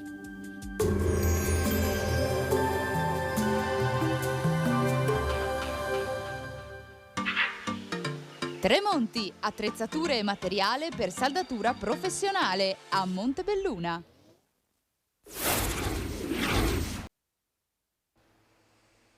Eccoci di nuovo in studio con la prima edizione di Antenna 3 in questa giornata. Tra poco torneremo a collegarci con Daniela Sizzia dall'Assemblea dell'Anci Giovani alla Piani, e dove sono in questi 2 giorni arrivati ben 4 ministri. Tra l'altro giornata quella di oggi in cui ne stiamo vedendo addirittura 3. Ieri era stata la volta invece del Ministro dello Sport Andrea Abodi, che ha parlato ai nostri microfoni del velodromo di Spresiano, su cui ha preso degli impegni precisi. Sentiamolo. Sul velodromo non abbiamo un'agenda definita, abbiamo un obiettivo da perseguire, ma non abbiamo ancora un'agenda definita per quanto ci riguarda. Pronti, disponibili comunque a sederci attorno a un tavolo come sempre. A noi le incompiute e le abbandonate non sono mai piaciute. Non c'è un cronoprogramma dettagliato, ma l'intenzione è comunque quella di mettere la parola fine sul velodromo di Spresiano. Incompiuta che stanno le parole del ministro dello sport Andrea Abodi, non rimarrà tale. L'impegno ministeriale arriva a pochi giorni dalla bocciatura del sito come possibile location del pattinaggio su ghiaccio per le Olimpiadi 2026, un sogno sfumato che avrebbe consentito all'opera di avere una corsia preferenziale e ovviamente fondi dedicati. Su 35 milioni di euro preventivati ne manca una decina. Io credo che ci sia la volontà manifestata anche dal Presidente Zaia di arrivare fino in fondo. Credo che non solo manchino 10 milioni e poi bisogna fare una valutazione definitiva per inquadrare i numeri, ma dobbiamo trovare, secondo me, dico dobbiamo nell'ottica che siamo pronti a dare anche il nostro contributo, dopo quello che è stato già dato, che non è di poco conto dal punto di vista del governo, dobbiamo essere sicuri anche del modello di gestione, perché quello che a noi interessa e interessa anche al Presidente Zaia è che non soltanto l'opera venga realizzata, ma che abbia una sua sostenibilità non soltanto ambientale, sociale, sportiva, ma anche finanziaria nel tempo. A Treviso, per l'assemblea di ANCI Giovani, Abodi ha parlato di nuove generazioni, disagio e baby gang. E noi dovremmo, secondo me, prima di tutto ripristinare anche dentro la scuola una formazione educativa che non sempre riesce ad affermarsi. E dopodiché c'è anche un tema che riguarda non tanto e non soltanto la questione dell'inclusione, ma della coesione sociale. Abodi è il primo ministro ospite della 2 giorni trevigiana di ANCI, previsti anche i colleghi Matteo Salvini per le infrastrutture, Alessandra Locatelli disabilità, Paolo Zangrillo pubblica amministrazione. E allora vedremo appunto se riusciremo a sentire anche il ministro Zangrillo tramite la nostra Daniela Sizia. Noi intanto andiamo avanti a parlare di Venezia in questa giornata dalle molte sfaccettature. Saluto e ringrazio, lo vedo collegato via Skype, Marco Toso Borella, che è artista, ricercatore storico e anche molto altro, vero? Buongiorno Marco e grazie per la disponibilità. Buongiorno, grazie a voi per l'invito. Attendiamo collegato anche Matteo Secchi di Venezia.com e dovrebbe raggiungerci telefonicamente il collega Lorenzo Maier che è impegnato in tante iniziative, perché oggi Venezia, Marco, non è solamente la manifestazione degli anarchici, no? Venezia in questo 25 di marzo festeggia simbolicamente il suo compleanno, almeno così vuole la tradizione, e poi vedremo anche le immagini dell'infiorata con il patriarca, per cui una giornata ricca di appuntamenti in cui si inserisce questa manifestazione. Partiamo da quello che è il compleanno di Venezia. Adesso magari mostriamo anche le immagini di un aperitivo che si è svolto proprio dedicato a questo appuntamento. Quanto c'è di vero, quanto c'è di simbolico, ma in generale i veneziani ci tengono a questa ricorrenza? Ci tengono, e come tutte le tradizioni veneziane la sua origine si perde tra leggenda, tra la storia, tra quello che è la tradizione orale. Logico che il giorno preciso sicuramente con le nuove conoscenze storiche viene anche messo in discussione, però quanto di vero può resistere rispetto a quella che è la nostra tradizione? Abbiamo come simbolo un leone alato, dunque quando noi prendiamo questo come immagine di noi, di simbolo, è logico che la storia lascia il posto alla tradizione, alla leggenda. Sì, il 25 marzo del 421, il giorno dell'Annunciazione, si dice che appunto sia il compleanno di Venezia, tanto che Venezia all'inizio continuava a calcolare il giorno, il Capodanno era proprio questo giorno, il 25 marzo, ab incarnazione, ovvero quando appunto l'Annunciazione dell'angelo disse a Maria: tu sarai la madre di Dio. E Venezia ha sempre dedicato se stessa all'Annunciata. Poi il More Veneto, ovvero il calcolo del tempo del Capodanno Veneto di marzo, venne spostato al 1° di marzo per comodità. Ma non dimentichiamo che i veneziani calcolavano il tempo proprio a partire da questo che era il loro compleanno, la loro nascita. La prima chiesa, che anche questa leggenda vuole, sia quella di San Giacometto a Rialto, la cui prima pietra viene posta proprio a mezzogiorno del 25 aprile del 421. Ecco perché fino all'anno scorso si stavano celebrando i 1600 anni di Venezia. Ripeto, la storia è fatta anche di ciò che in quel momento si vive, in ciò che in quel momento si crede. Dunque ritengo che celebrare oggi il compleanno di Venezia sia la cosa più bella e più rispettosa della storia di questa città. Benissimo Marco, le chiedo un po' di pazienza, la chiedo anche a Lorenzo Maier. Buongiorno, sei collegato Lorenzo? Buongiorno Lina, te e i tuoi ospiti, sì, ci sono. Benissimo, bravissimo. Allora, tra poco vedremo un po' di immagini di Venezia, ma la cronaca incombe. Dobbiamo tornare a Lappiani da Daniela Sizzia, perché sono le battute conclusive di questa assemblea dell'Anci Giovani. Daniela, a te. Lina, infatti l'hai detto tu, siamo ormai in conclusione, li vediamo i sindaci, i giovani sindaci che stanno uscendo, si è conclusa questa 12ª assemblea nazionale. Dunque, intanto il risultato di questa assemblea? Ma è stata un'assemblea bellissima, molto partecipata, il record di amministratori, di giovani amministratori che hanno partecipato a questa 12ª assemblea nazionale, 826 tra sindaci, consiglieri comunali e assessori dei vari comuni d'Italia, quindi sicuramente già questo record di partecipazione è un grande risultato. Tanti temi che sono stati affrontati, in particolare quello della sostenibilità, io mi sono occupata di relazionare su questo, ma anche inclusione, partecipazione, disaffezione dei giovani alla politica, e è tempo di trovare risultati e soluzioni. Ecco, mi trovo ovviamente con Chiara Frontini, sindaco di Viterbo, ma anche insomma si è parlato di pubblica amministrazione, si è parlato di concorsi, tanti insomma i temi che avete affrontato. Sì, siamo tutti molto preoccupati per i finanziamenti del PNRR, i comuni vengono accusati di essere in ritardo, io parlo del mio, noi abbiamo oltre 60 milioni di euro di progetti di PNRR da mettere a terra, in realtà noi siamo in linea, ma perché lo sforzo è enorme. Reclutare personale per mettere a terra questi progetti è un grande tema, soprattutto perché è a tempo, quindi non è pensabile insomma essere competitivi quando si offre una proposta di prospettiva di 3 anni, 4 anni, e quindi su questo è necessario trovare delle soluzioni ed è necessario soprattutto fare in modo che le selezioni siano meritocratiche, ma che poi possano portare a delle stabilizzazioni per chi effettivamente ha dato un grosso contributo al Paese in questo momento. Ecco, l'ha già accennato lei, si è tornati a parlare anche della carenza di personale. Sì, esattamente di questo, e appunto in un momento storico come quello che stiamo vivendo, dove c'è in alcuni casi anche il raddoppio dei bilanci delle amministrazioni comunali grazie all'iniezione dei fondi del PNRR, non possiamo distinguere tra i progetti che si mettono a terra con finanziamenti di altra natura, penso Ministero, penso a Regione, e quelli del PNRR, quindi questo doppio binario dobbiamo trovare il modo di farlo collimare. Noi attualmente ci troviamo con progetti magari finanziati dalla Regione che seguono un iter e progetti finanziati dal PNRR che ne seguono un altro, invece il geometra e il tecnico comunale è sempre lo stesso, e questo chiaramente causa una idiosincrasia che non è sempre facile da gestire. Ecco, fra l'altro qui oggi c'era il ministro Paolo Zangrillo, ministro della pubblica amministrazione. Prima sentiamo quello che ha detto a noi poco prima di entrare per il suo intervento, poi lo commentiamo insieme.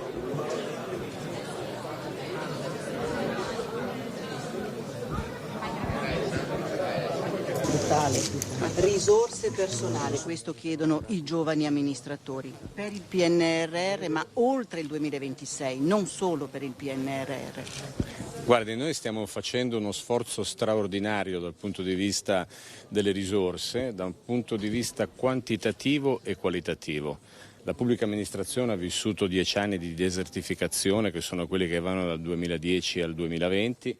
C'era la necessità di tutelare i conti pubblici e la spending review ha previsto il blocco del turnover, e quindi abbiamo sofferto 10 anni veramente molto complicati, dove abbiamo perso 300.000 persone e abbiamo aumentato l'età media del personale della pubblica amministrazione da 44 a 50 anni.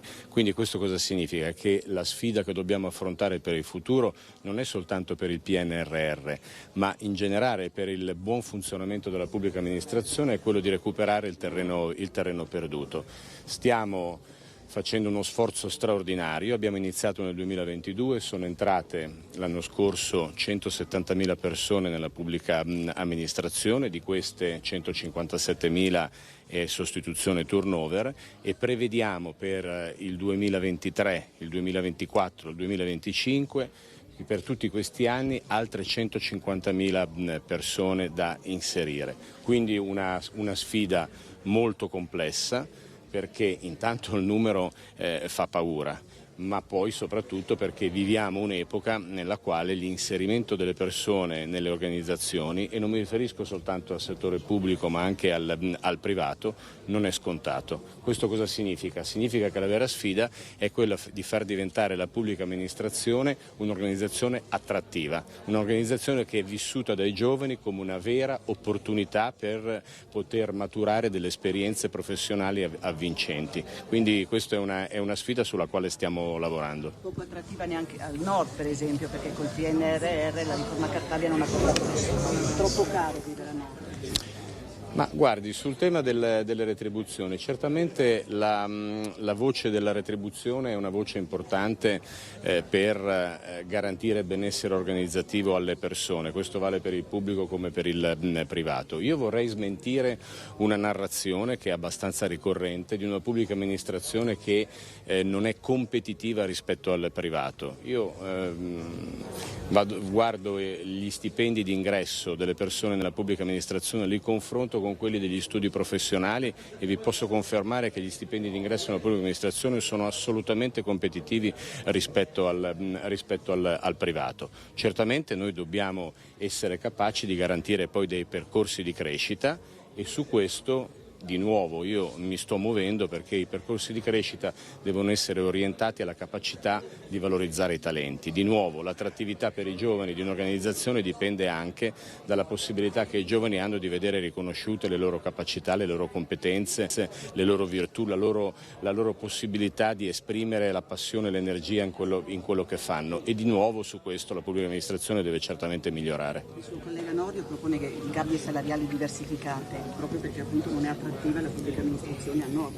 Guardi, lo imparo da lei che il ministro Nordio propone gabbie salariali. Io non ho mai sentito parlare in questi 5 mesi di governo di gabbie salariali, anzi tutte le volte che sono stato sollecitato sul tema io ho confermato che noi non possiamo pensare alla logica delle gabbie salariali, dobbiamo essere capaci di diversificare i trattamenti delle persone anche in ragione della collocazione geografica, che significa che noi abbiamo lo strumento contrattuale che ci consente con la trattativa di secondo livello di affrontare le specificità dei territori, ma questo non significa tornare alle gabbie salariali. I contratti collettivi nazionali valgono per tutto il territorio nazionale. Se noi ragioniamo nella logica delle gabbie salariali, torniamo a distinguere il paese tra un paese che funziona in un modo e un altro pezzo del paese che funziona in un altro, e questa è una logica che dobbiamo combattere.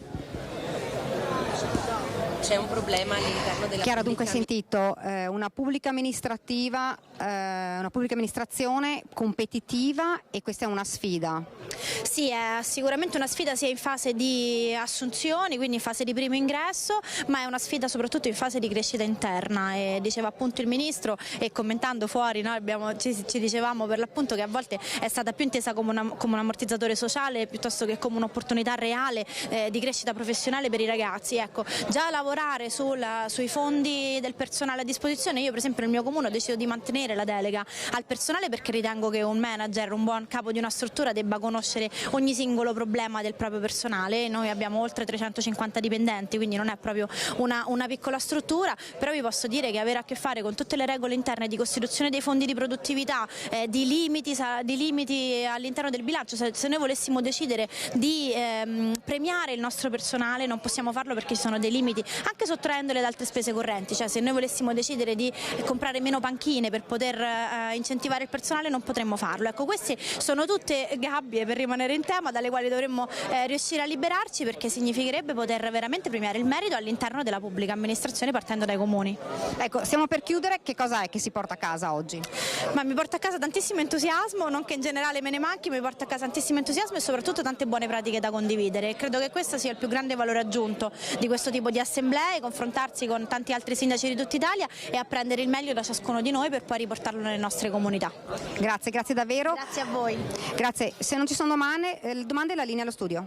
Benissimo Daniela, grazie a te e alla tua ospite, davvero tante presenze e tanti contenuti in questa assemblea dell'Anci Giovani. Grazie a tutti, naturalmente i colleghi che stanno lavorando lì e che hanno seguito tutta la mattinata di lavori. Allora, Marco Toso Borella e Lorenzo Maier, vediamo se riesce a ricollegarsi anche Matteo Secchi. Abbiamo detto compleanno di Venezia in una giornata un po' particolare perché in una delle zone più frequentate, Campo Santa Margherita, no Marco, si sta smobilitando un po' tutto. Adesso vediamo se riesco a farvi vedere tra pochissimo il video dei, eccoli qua, vediamoli, degli esercenti, dei commercianti, dei baristi che stanno ricoprendo le loro vetrine di cartoni di modo da non vederli danneggiati in eventuali espressioni violente di questa manifestazione non autorizzata che è stata indetta in Campo Santa Margherita e per la quale c'è un'ordinanza piuttosto restrittiva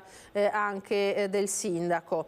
Poi andremo anche a rivedere il servizio del giovane che si è tuffato dal terzo piano, no? Ma in particolare rispetto a questa manifestazione che noi seguiremo poi in diretta sperando appunto che non capiti nulla di male. Marco, cosa ne pensa di una manifestazione di questo genere degli anarchici nel cuore di Venezia, in uno dei campi più belli della città, in un sabato frequentato naturalmente di turisti che tra l'altro impone ai commercianti di tener chiuso e di rinunciare agli affari?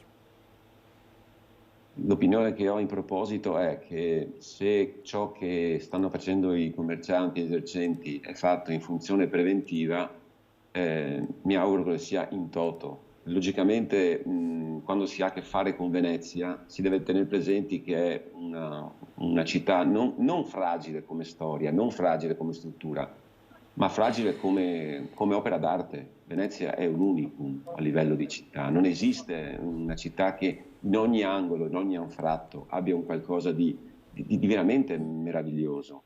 È un unicum che tutti noi dovremmo rispettare, ma non solo noi veneziani, noi cittadini del mondo. Perciò mi dispiace molto che questa cornice per quadri meravigliosi possa essere potenzialmente anche il contenitore di manifestazioni che nulla hanno a che fare con la nostra storia. Vi dicevo, Venezia ha il compleanno oggi perché è una città votata alla Madonna annunciata, alla Madonna che ha l'incarnazione dello Spirito Santo in sé.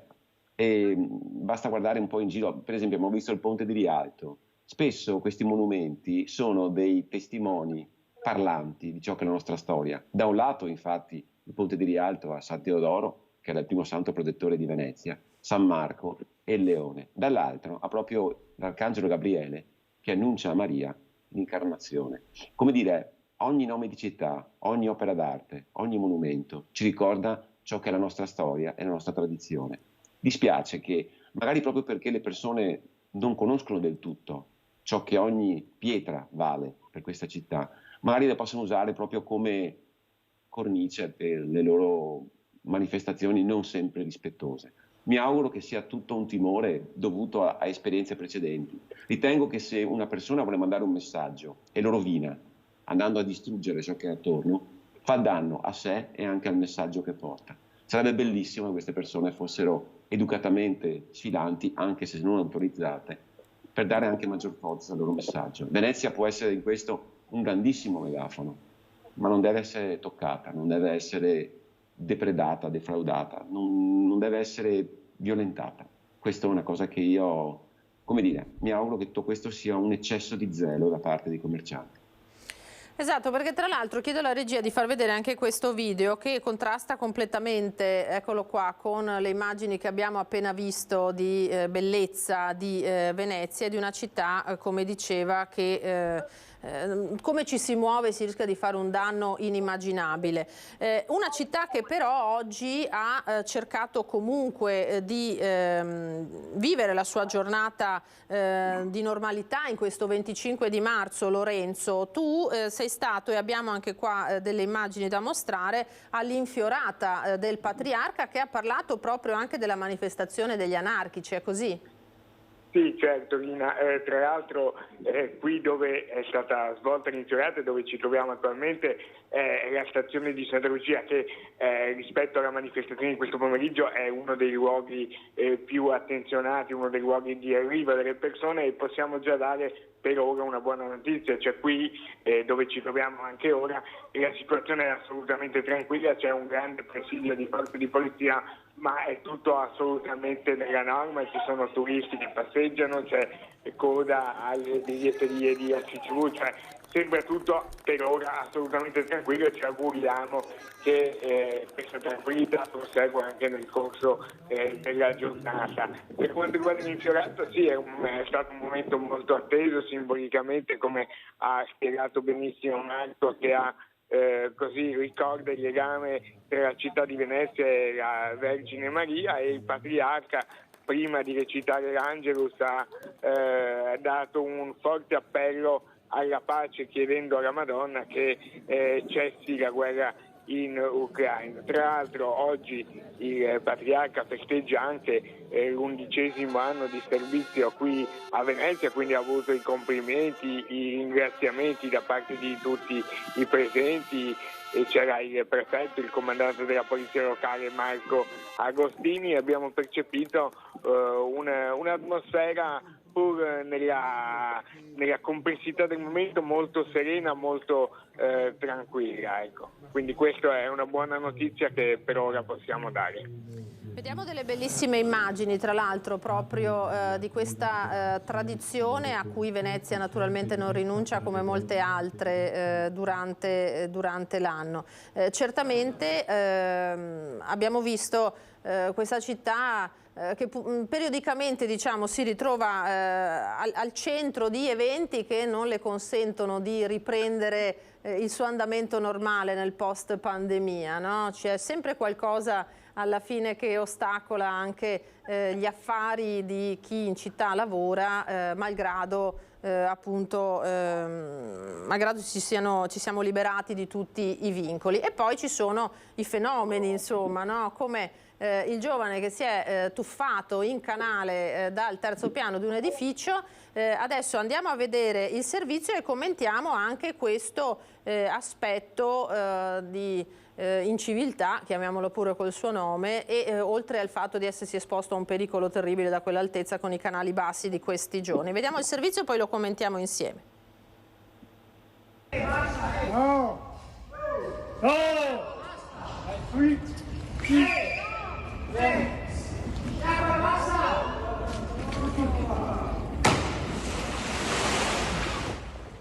In questi anni di tuffi in canali a Venezia se ne sono visti d'ogni genere, anche con esiti drammatici. Nel 2016 un marinaio neozelandese si era schiantato contro un taxi acqueo gettandosi dal ponte di Rialto, ma mai la follia era arrivata al punto di arrampicarsi sul tetto di un palazzo e lanciarsi da un'altezza di circa 15 metri su un canale poco profondo in un momento di bassa marea. Non si tratta però di un gesto estemporaneo, ma di un'azione progettata, come racconta una residente a San Pantalon. Verso le 7 di mattina sono stata avvisata dalla mia coinquilina che usciva di casa e ha visto che c'erano 4 tipi sospetti fermi in campo che fotografavano, filmavano il nostro palazzo, e sapendo che domani sarebbero arrivati gli anarchici a Venezia abbiamo detto: questi magari stanno progettando di fare qualcosa al nostro palazzo.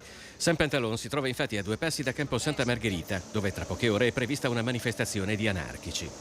Presumibilmente nel frattempo il tuffatore si è arrampicato attraverso le impalcature che ancora si trovano dietro al palazzo, mentre il resto del gruppo si dispone con almeno 2 operatori pronti a riprendere il salto dal ponte di San Pantalon e un terzo visibile ai piedi del palazzo. Alle 7:10, 7:15 arrivano i primi operai che hanno cominciato a gesticolare e a guardare in alto sul tetto e dicendo: no, no, cosa fai? Un altro gridava: no, non buttarti, che c'è secca, eccetera. Questo si è buttato, ho sentito lo splash. Un tuffo di pancia violentissimo, al quale probabilmente non c'era alternativa. Con un fondale così basso, un tuffo di piedi poteva avere conseguenze gravi. I protagonisti della bravata si dileguano, mentre questo video del tuffo inizia a girare prima di cellulare in cellulare tra veneziani, poi ad essere postato e condiviso sui social network, fino a diventare in un paio d'ore un caso nazionale.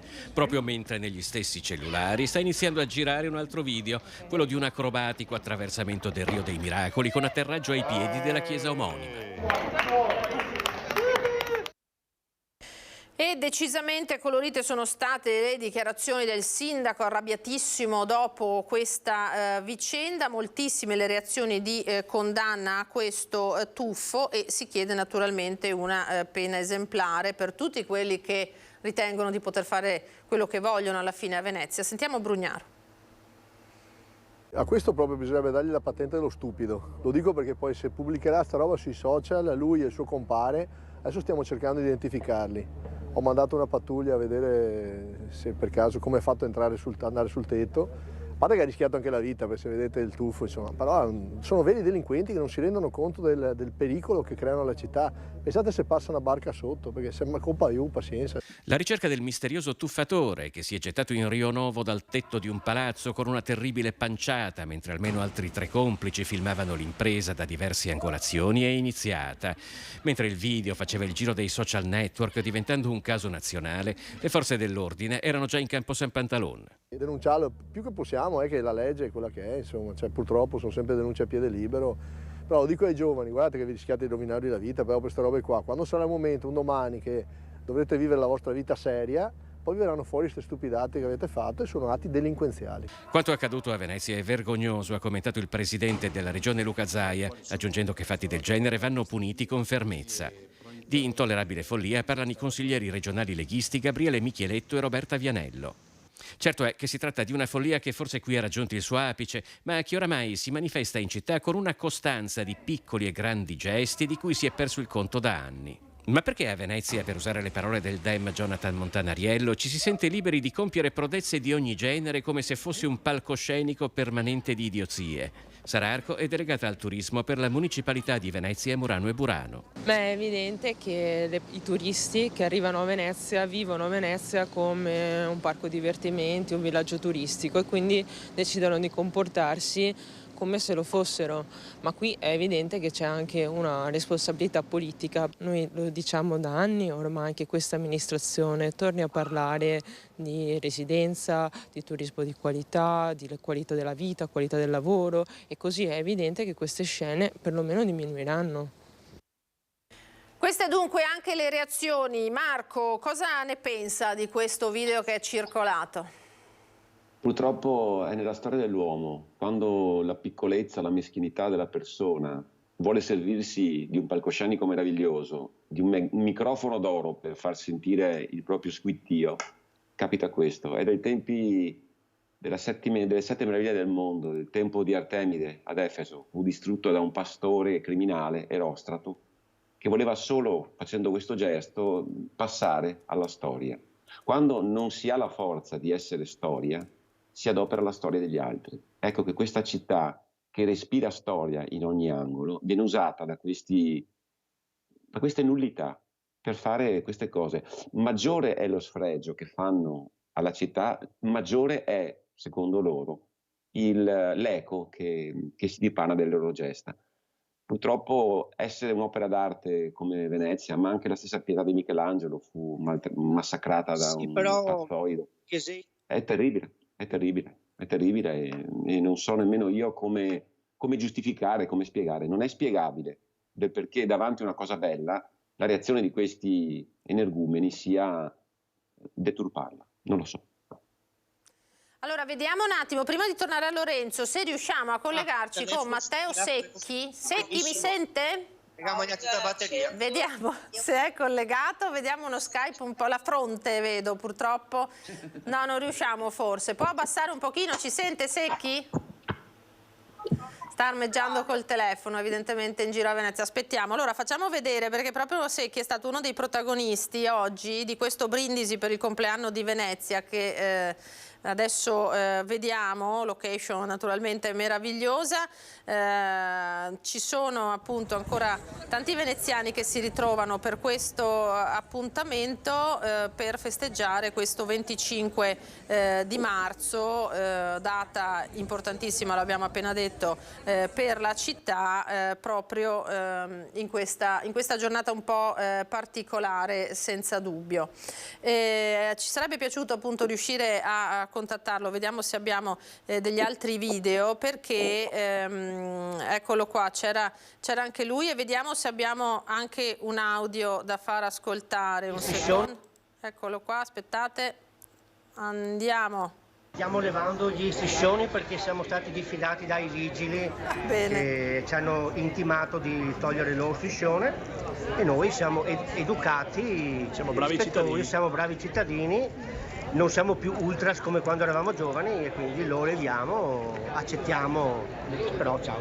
Lo striscione è questo. È successo insomma anche questo contrattempo, abbiamo visto a questa manifestazione, Venezia è anche questo. Lorenzo, allora una giornata ricca di cose, fra poco dovremo riuscire a collegarci di nuovo con Christian Arboit che si è spostato nella zona della stazione, dove c'è parecchio movimento, a quel che ho capito, di forze dell'ordine, in particolare per evidentemente bloccare gli arrivi di soggetti che possano rivelarsi poi violenti. Tu sei stato proprio in zona della stazione con il Patriarca prima, Lorenzo, che situazione dicevi che c'era? Ma una situazione assolutamente tranquilla e presidiata da forze dell'ordine ovviamente, ma tutto si sta svolgendo almeno qui nella zona con assoluto ordine e tranquillità. Poi il tempo è buono e quindi c'è un turismo in città, abbiamo sentito diverse lingue che parlavano anche nei mezzi di trasporto, per cui da qui la situazione è assolutamente positiva. Il Patriarca poi c'era un po' il dubbio se confermare questa cerimonia dell'infiorata, ma è stato proprio Monsignor Moraglia a voler che tutto si svolgesse come era previsto, proprio per dare un'immagine di serenità. Dicevi giustamente prima, Lina, che Venezia è un po', diceva anche Marco, è un po' un palcoscenico da cui poi a volte è anche difficile riprendersi, però questo è indubbiamente vero, ma i veneziani ne sono perfettamente consapevoli, per cui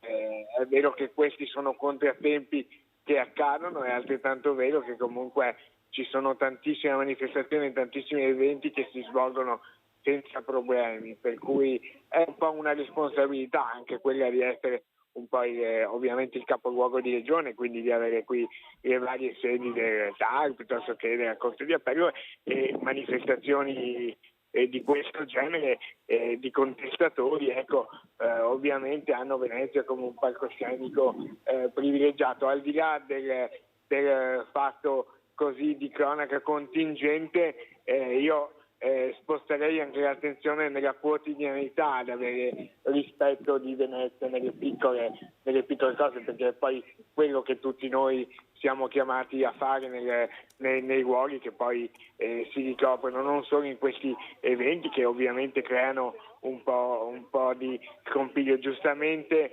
il delegato Giusto oggi parlava del 25 di marzo un po' come data di inizio della primavera e quindi di ripartenza per la città, quindi magari chiederei anche a Marco se si sente un po' dopo aver fatto così una digressione storica. Venezia soffre, tra i problemi principali c'è indubbiamente quello dello spopolamento del centro storico, che è un po' una delle fonti dei problemi di cui la città soffre. Oggi, vista il 25 marzo 2023, come la città può ripartire secondo te? È una domanda veramente delle 100 pistole e credo che tutto sia guardare verso avanti, verso il futuro, ricordandoci esattamente sempre da dove veniamo, fare in modo che il nostro essere unici possa essere una forza in più. Io abito a Murano, l'Isola del Vetro, io sono un maestro vetraio prima di tutto, oltre ad avere molteplici interessi, ed è proprio questo che contraddistingue la nostra storia in tutto quello che è Venezia, un unicum, un qualcosa che poteva essere, come dire, una pietra di paragone, un qualcosa a sé stante. Il vetro di Murano non è inteso solo come materia, per esempio, ma è inteso come DNA, come genius loci, come una storia veramente importante. Murano può essere sinonimo di vetro, assolutamente. E questo perché fin dall'inizio Venezia aveva capito che, essendo di per sé stessa un qualcosa a parte, un universo alieno, faceva in modo che chi veniva qui veniva permeato di questo, veniva condizionato da questo universo. Un esempio, la pittura, la musica, l'architettura. I rami del Congresso americano hanno stabilito che Antonio Di Pietro della Gondola, ovvero Palladio, è il padre dell'architettura americana, cioè un architetto veneto, un architetto che ha fatto a Venezia delle opere meravigliose, è praticamente il padre dell'architettura di un continente. Questo è importante, ricordarci che qualunque cosa noi facciamo, facendola qui, vale di più, ma non perché noi siamo superiori, perché la nostra storia ci insegna che è così. Ecco, io credo che... Forse anche così da parte del legislatore aver istituito 50 anni fa, nel 1973, anche questo è un anniversario importante che veniva ricordato in queste ore, la legge speciale era proprio un po' ispirata a questo principio, cioè il fatto che Venezia avesse bisogno delle risorse anche nazionali, perché proprio era un problema, comunque una dimensione, una città nazionale che aveva bisogno anche del supporto di tutta la nazione. Una legge speciale che ha erogato e che in parte sta ancora erogando contributi, forse è anche l'occasione un po' per pensare che anche per il vetro di Murano, come per tante altre cose, servirebbe una sorta di legge speciale, cioè un aiuto anche economico, ma non solo, a non far spegnere questa arte millenaria, anzi a valorizzarla ancora di più. Cosa ne pensi, visto che i maestri vetrai più volte in questi mesi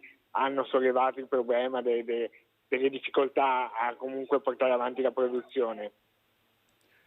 Ritengo che le tue osservazioni siano correttissime, cioè bisogna tenere presente che non è un aiuto dato così in un posto specifico solo perché quel posto ha bisogno di sopravvivere. Deve sopravvivere perché è una spinta generativa di tantissimo interesse. Ha il mondo che viene qui a vedere il vetro a Murano. Se ci pensi che il vetro è il primo materiale di sintesi che l'uomo ha elaborato, chiunque può fare vetro.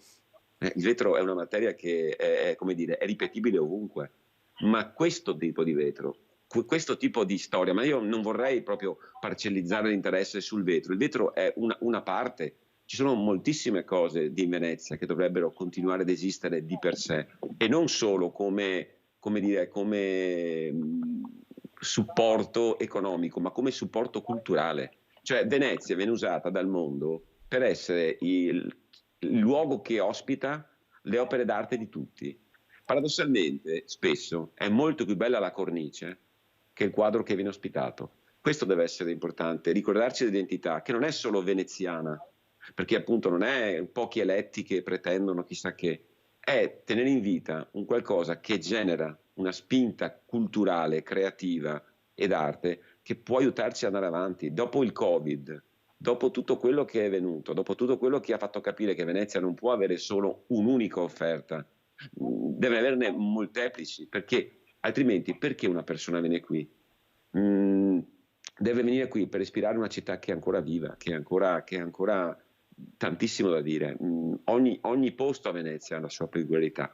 Questo dobbiamo portare avanti. Infatti, anche così parlando un po' con Lina, infatti la strada che un po' è stata scelta, che ci saranno nelle prossime settimane, nei prossimi mesi, è quella dei grandi eventi che sicuramente ci saranno. Penso per esempio alla cultura, al mondo della cultura, partirà tra non molto la Biennale di Architettura, ci sono le mostre aperte, ci sono i musei, stanno tornando le tradizioni, per cui c'è uno sforzo di una città che si è rimessa in moto e che punta ai grandi eventi, non intesi come eventi patinati per pochi, ma ai grandi eventi nel senso che possano dare un grande messaggio, un grande messaggio di inclusione, di rispetto, di voglia di andare avanti e di guardare al futuro. Ecco Lorenzo, Marco, vi interrompo un attimo perché a proposito delle immagini di Venezia andiamo in stazione perché c'è un cordone di sicurezza imponente che vediamo inquadrato dal nostro Nicola Marcato. Eccoti Cristian che ti sei spostato qui,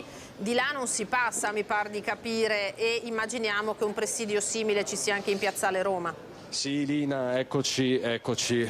Volevo che vedevate queste immagini molto significative. Questo è il cordone di sicurezza qui in stazione a Santa Lucia. Gli uomini della polizia sono in assetto antisommossa. Non c'è soltanto la polizia, solo qui ho contato una trentina, forse di più, di uomini appunto in assetto antisommossa. Ci sono poi i carabinieri, ma soprattutto ci sono tanti agenti in borghese che stanno monitorando l'intera area. Al momento nessuno ovviamente rilascia dichiarazioni. Pare che verso le 12:44 sia stato fermato un gruppo proprio qui in zona, proprio qui nella stazione di Santa Lucia. Però appunto in questo, quando manca poco meno di un'ora alla manifestazione, al ritrovo, al raduno in Campo Santa Margherita, ci sono tante voci che si rincorrono, tanti avvistamenti di gruppetti, di ragazzi anche, con simbologie tra virgolette sospette, e questi si aggirerebbero qui a Venezia già dalla giornata di ieri. Parliamo di qualche unità, al massimo di qualche decina. Ricordo, sono previsti, almeno erano previste 200 presenze, 200-300 presenze, 200-300 manifestanti in Campo Santa Margherita. Così ad occhio non so se saranno così tante, perché lo vedi, insomma, la città è assolutamente blindata e chi la vive quotidianamente dice di non aver mai visto un dispiego così imponente di uomini e di mezzi. Tutti i corpi della sicurezza dello Stato sono di fatto coinvolti, 700 tra uomini e donne, ma potrebbero essere anche di più: finanzieri, carabinieri, polizia, anche vigili del fuoco. Io e Nicola Marcato siamo arrivati qui in stazione attraverso i cali appunto che separano Campo Santa Margherita da Santa Lucia. Tanti bar sono chiusi, comunque quasi tutti hanno ritirato, così come previsto dall'ordinanza, i plateatici, i tavolini, le sedie. Insomma, c'è da capire. Come vedi, c'è un riconoscimento in corso. Ci sono delle persone che sono state individuate dalla polizia, si cerca di capire anche cosa ci sia all'interno delle borse di soggetti magari individuati come sospetti. Ti ricordo che in tutta la zona è vietato introdurre bottigliette di plastica, bottigliette d'acqua, liquidi in generale, perché potrebbe essere liquido infiammabile. Le stesse bottigliette potrebbero essere utilizzate come corpi contundenti, così recita la stessa ordinanza emanata dal sindaco Luigi Brugnaro. Insomma, sono minuti di apprensione, sono le 14:18 e potrei dirti, almeno qui va tutto bene. Mancano per l'appunto 42 minuti all'ora del ritrovo. Con Nicola Marcato adesso faremo il percorso contrario, ritorneremo in Campo Santa Margherita, magari passeremo anche per Piazzale Roma, quel Piazzale Roma completamente presidiato dalle forze dell'ordine, che hanno appunto allestito dei varchi. Il primo varco, quello principale, comunque, come dicevamo anche nei precedenti collegamenti, si trova all'imbocco del Ponte della Libertà. Vediamo se qualcuno mi dice qualcosa, perché insomma tanti turisti stanno arrivando qui a Venezia per una semplice giornata. Buongiorno, salve, siamo in diretta su Antenna 3. Voi siete turisti, residenti? Sì, certo, siamo turisti. Siete turisti, siete arrivati ora? Padovani, quindi insomma giocate in casa. Certo. Siete appena arrivati, avete visto questo dispiegamento di forze, cosa avete pensato?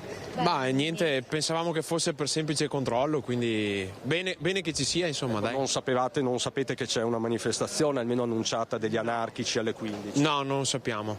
Quindi insomma voi siete arrivati da Padova, insomma, certo, tranquilli, e proseguirete sì. La vostra giornata, magari verso San Marco, perché il ritrovo è in Campo Santa Margherita. Insomma, buona giornata signori, arrivederci. Ecco, come vedi Lina, la maggior parte delle persone che arrivano, soprattutto i turisti, sono assolutamente assolutamente ignari di quello che sta succedendo. Io egiziano, posso parlare con te? Tu sei egiziano, cosa vuoi dire? Posso parlare con te? Dimmi prima un attimo, per la manifestazione degli anarchici. Piace Italia, piace mamma mia. Ecco, allora ti ringrazio, grazie, davvero buona giornata.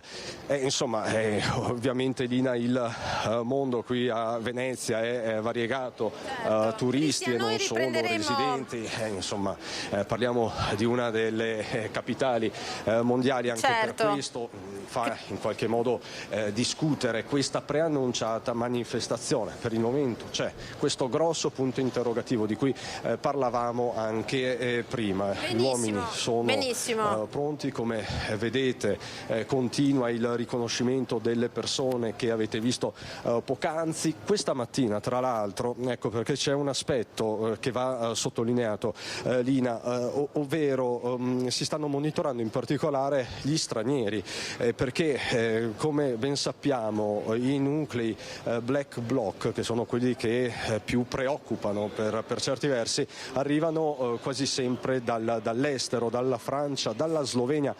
Come ci diceva questa mattina a mezzogiorno nel nostro primo collegamento il giornalista Maurizio Crovato, quindi continua il flusso di turisti. Allarghiamo per un attimo l'orizzonte.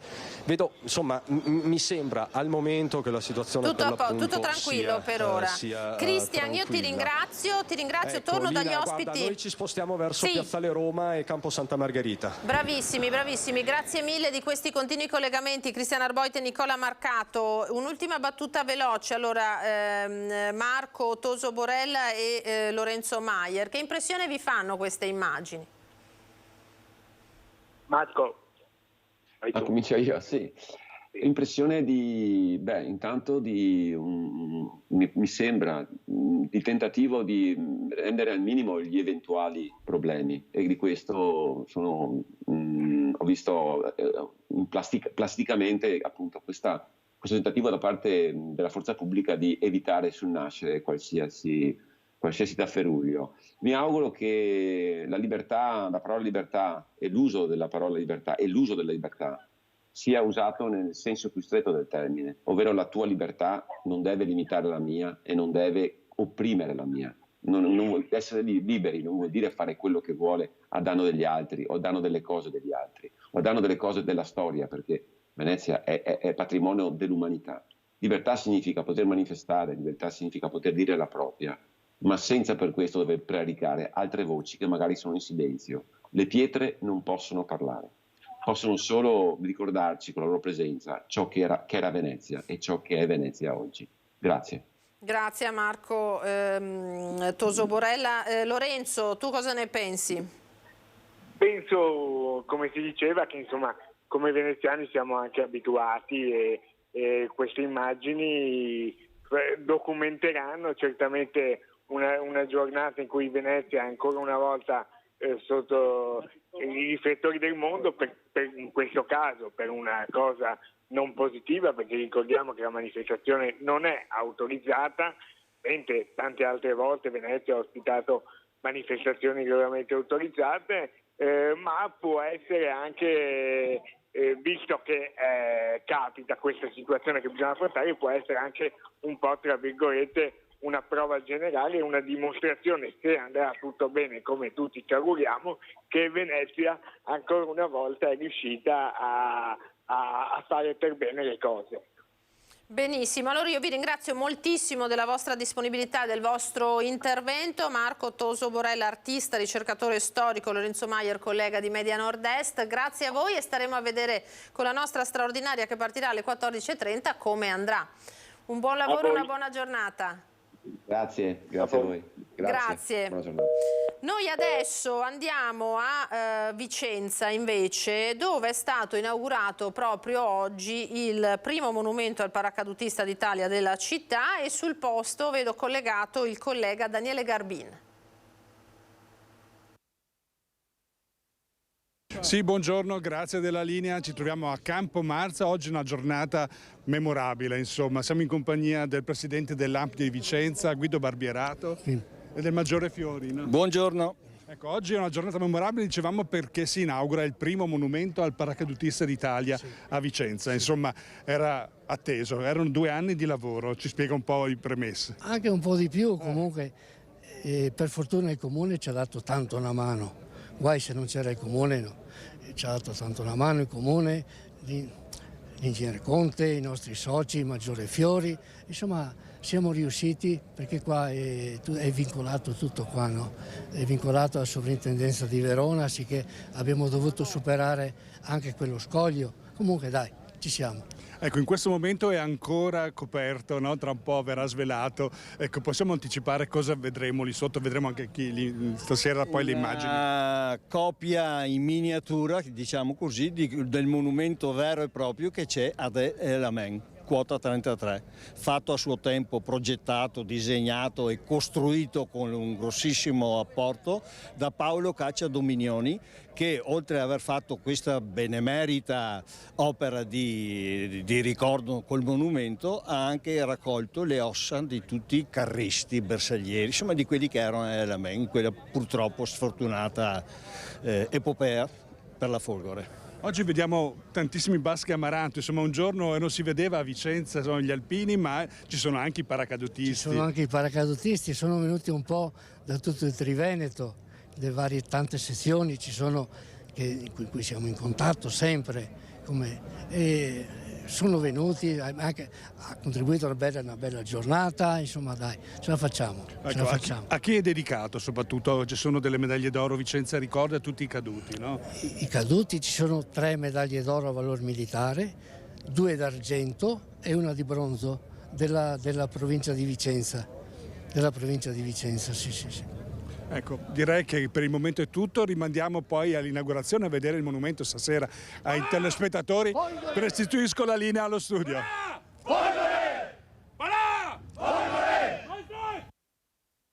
Grazie a Daniele Garbin di questo collegamento. Noi andiamo velocemente in pubblicità, ritorniamo tra poco.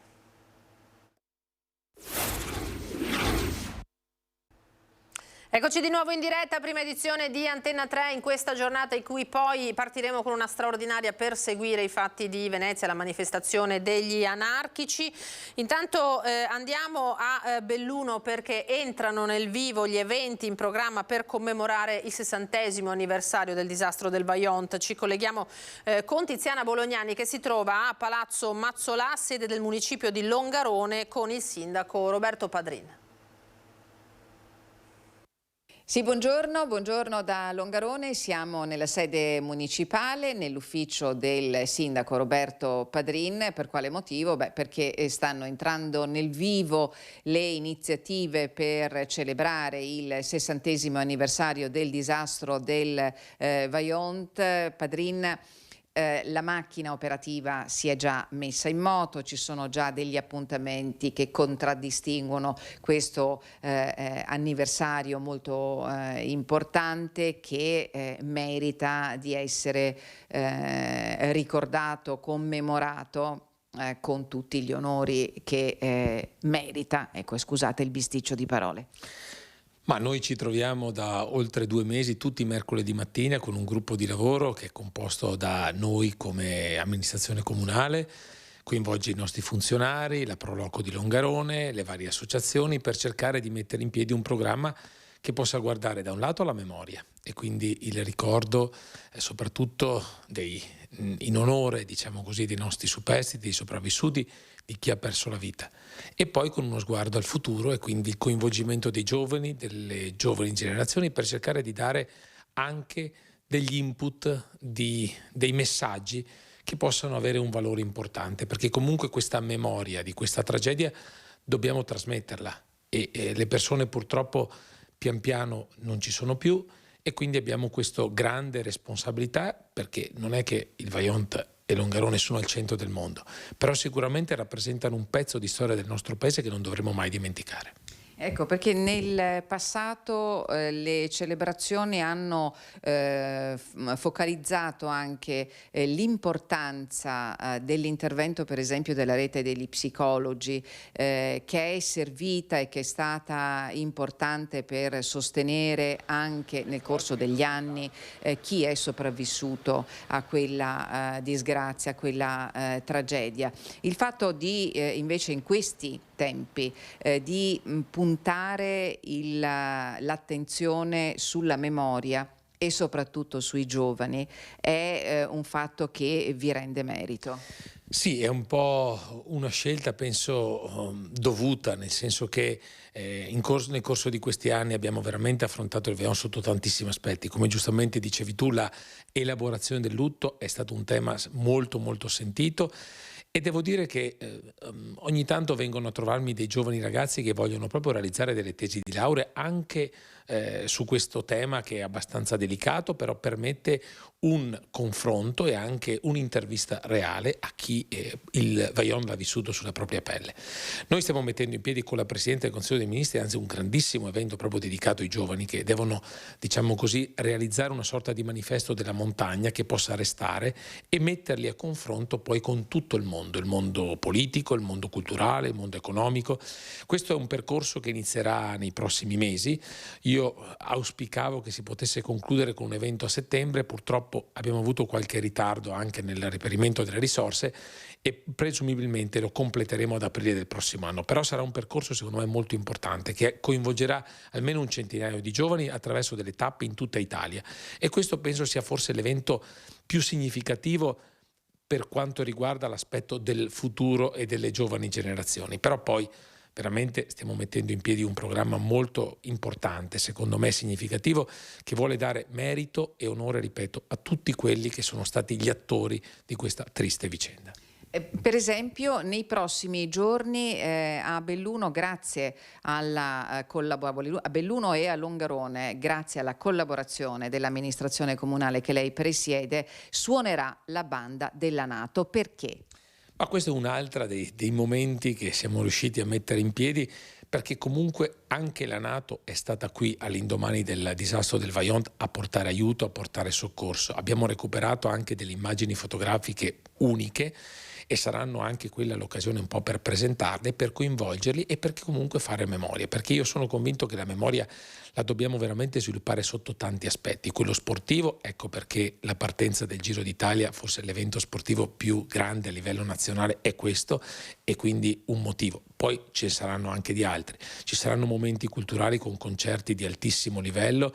Credetemi, abbiamo ricevuto veramente decine di proposte, abbiamo dovuto fare delle scelte e le abbiamo fatte anche noi sindaci, perché non voglio essere solo io, ci sono anche i miei colleghi di Erto e Casso, di Vajont, e abbiamo voluto coinvolgere anche il comune di Ponte nelle Alpi in questo percorso in modo che le scelte vengano fatte condivise. Poi avremo un grandissimo e bellissimo momento, l'abbiamo già presentato alla stampa, che è quello di Cori in Festa il 3 di giugno, dove mi pare una trentina di cori da tutta Italia verranno qui a cantare e a visitare i luoghi della memoria. Questo penso che sia un altro grande risultato per cui il coro arcobaleno di Limana io veramente ringrazio di cuore. Grazie al sindaco Roberto Padrin, ricordandovi che questo municipio, quest'immobile, questa struttura che si affaccia sulla gola del Vajont fu l'unico, uno dei pochissimi edifici che rimasero in piedi dopo la tragedia. Sì, questo devo dire è un po' anche un motivo d'orgoglio per chi riesce a raggiungere il ruolo di sindaco di Longarone e fa parte di questa amministrazione. Questo è un luogo veramente che ha una grandissima memoria, una grandissima storia, al di là della storia quando fu costruito dalla famiglia Mazzolà, perché poi qui fu un po' il centro di ritrovo di chi all'indomani del disastro rimase qui.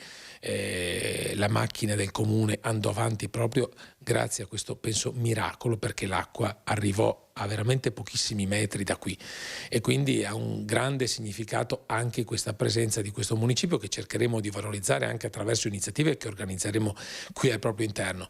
Io volevo un po' dire che per chiudere un po', il momento culminante sarà comunque la presenza del Presidente della Repubblica Sergio Mattarella il 9 di ottobre e sarà anticipata l'8 da 2 grandi momenti. Abbiamo deciso di dedicare un viale ai soccorritori del Vajont e ci sarà un concerto della fanfara della Brigata Cadore l'8 di ottobre alle 18 in diga, che sarà anche quello un momento secondo me dove potremo rivivere quelle giornate, quei momenti, perché lì siamo proprio vicini alla giornata del Vajont, che è il 9 di ottobre. Grazie Padrin, grazie per l'ospitalità e per averci dato queste anticipazioni che sono comunque utilissime da qui sino al 9 di ottobre, per prendere nota, per focalizzare quali saranno i momenti significativi da non lasciarsi assolutamente scappare. Da Longarone, da Palazzo Mazzolà è tutto, vi restituisco la linea. Grazie Tiziana, grazie naturalmente al sindaco Padrin. Noi siamo in chiusura di questa prima edizione, vi ricordo naturalmente di rimanere con noi perché tra poco ripartiremo con l'edizione straordinaria per seguire la manifestazione di Venezia. Io ringrazio intanto in regia Alessandro Granziera e Marco Gagliazzo che stanno permettendo questa diretta. A tra pochissimo, ora pubblicità.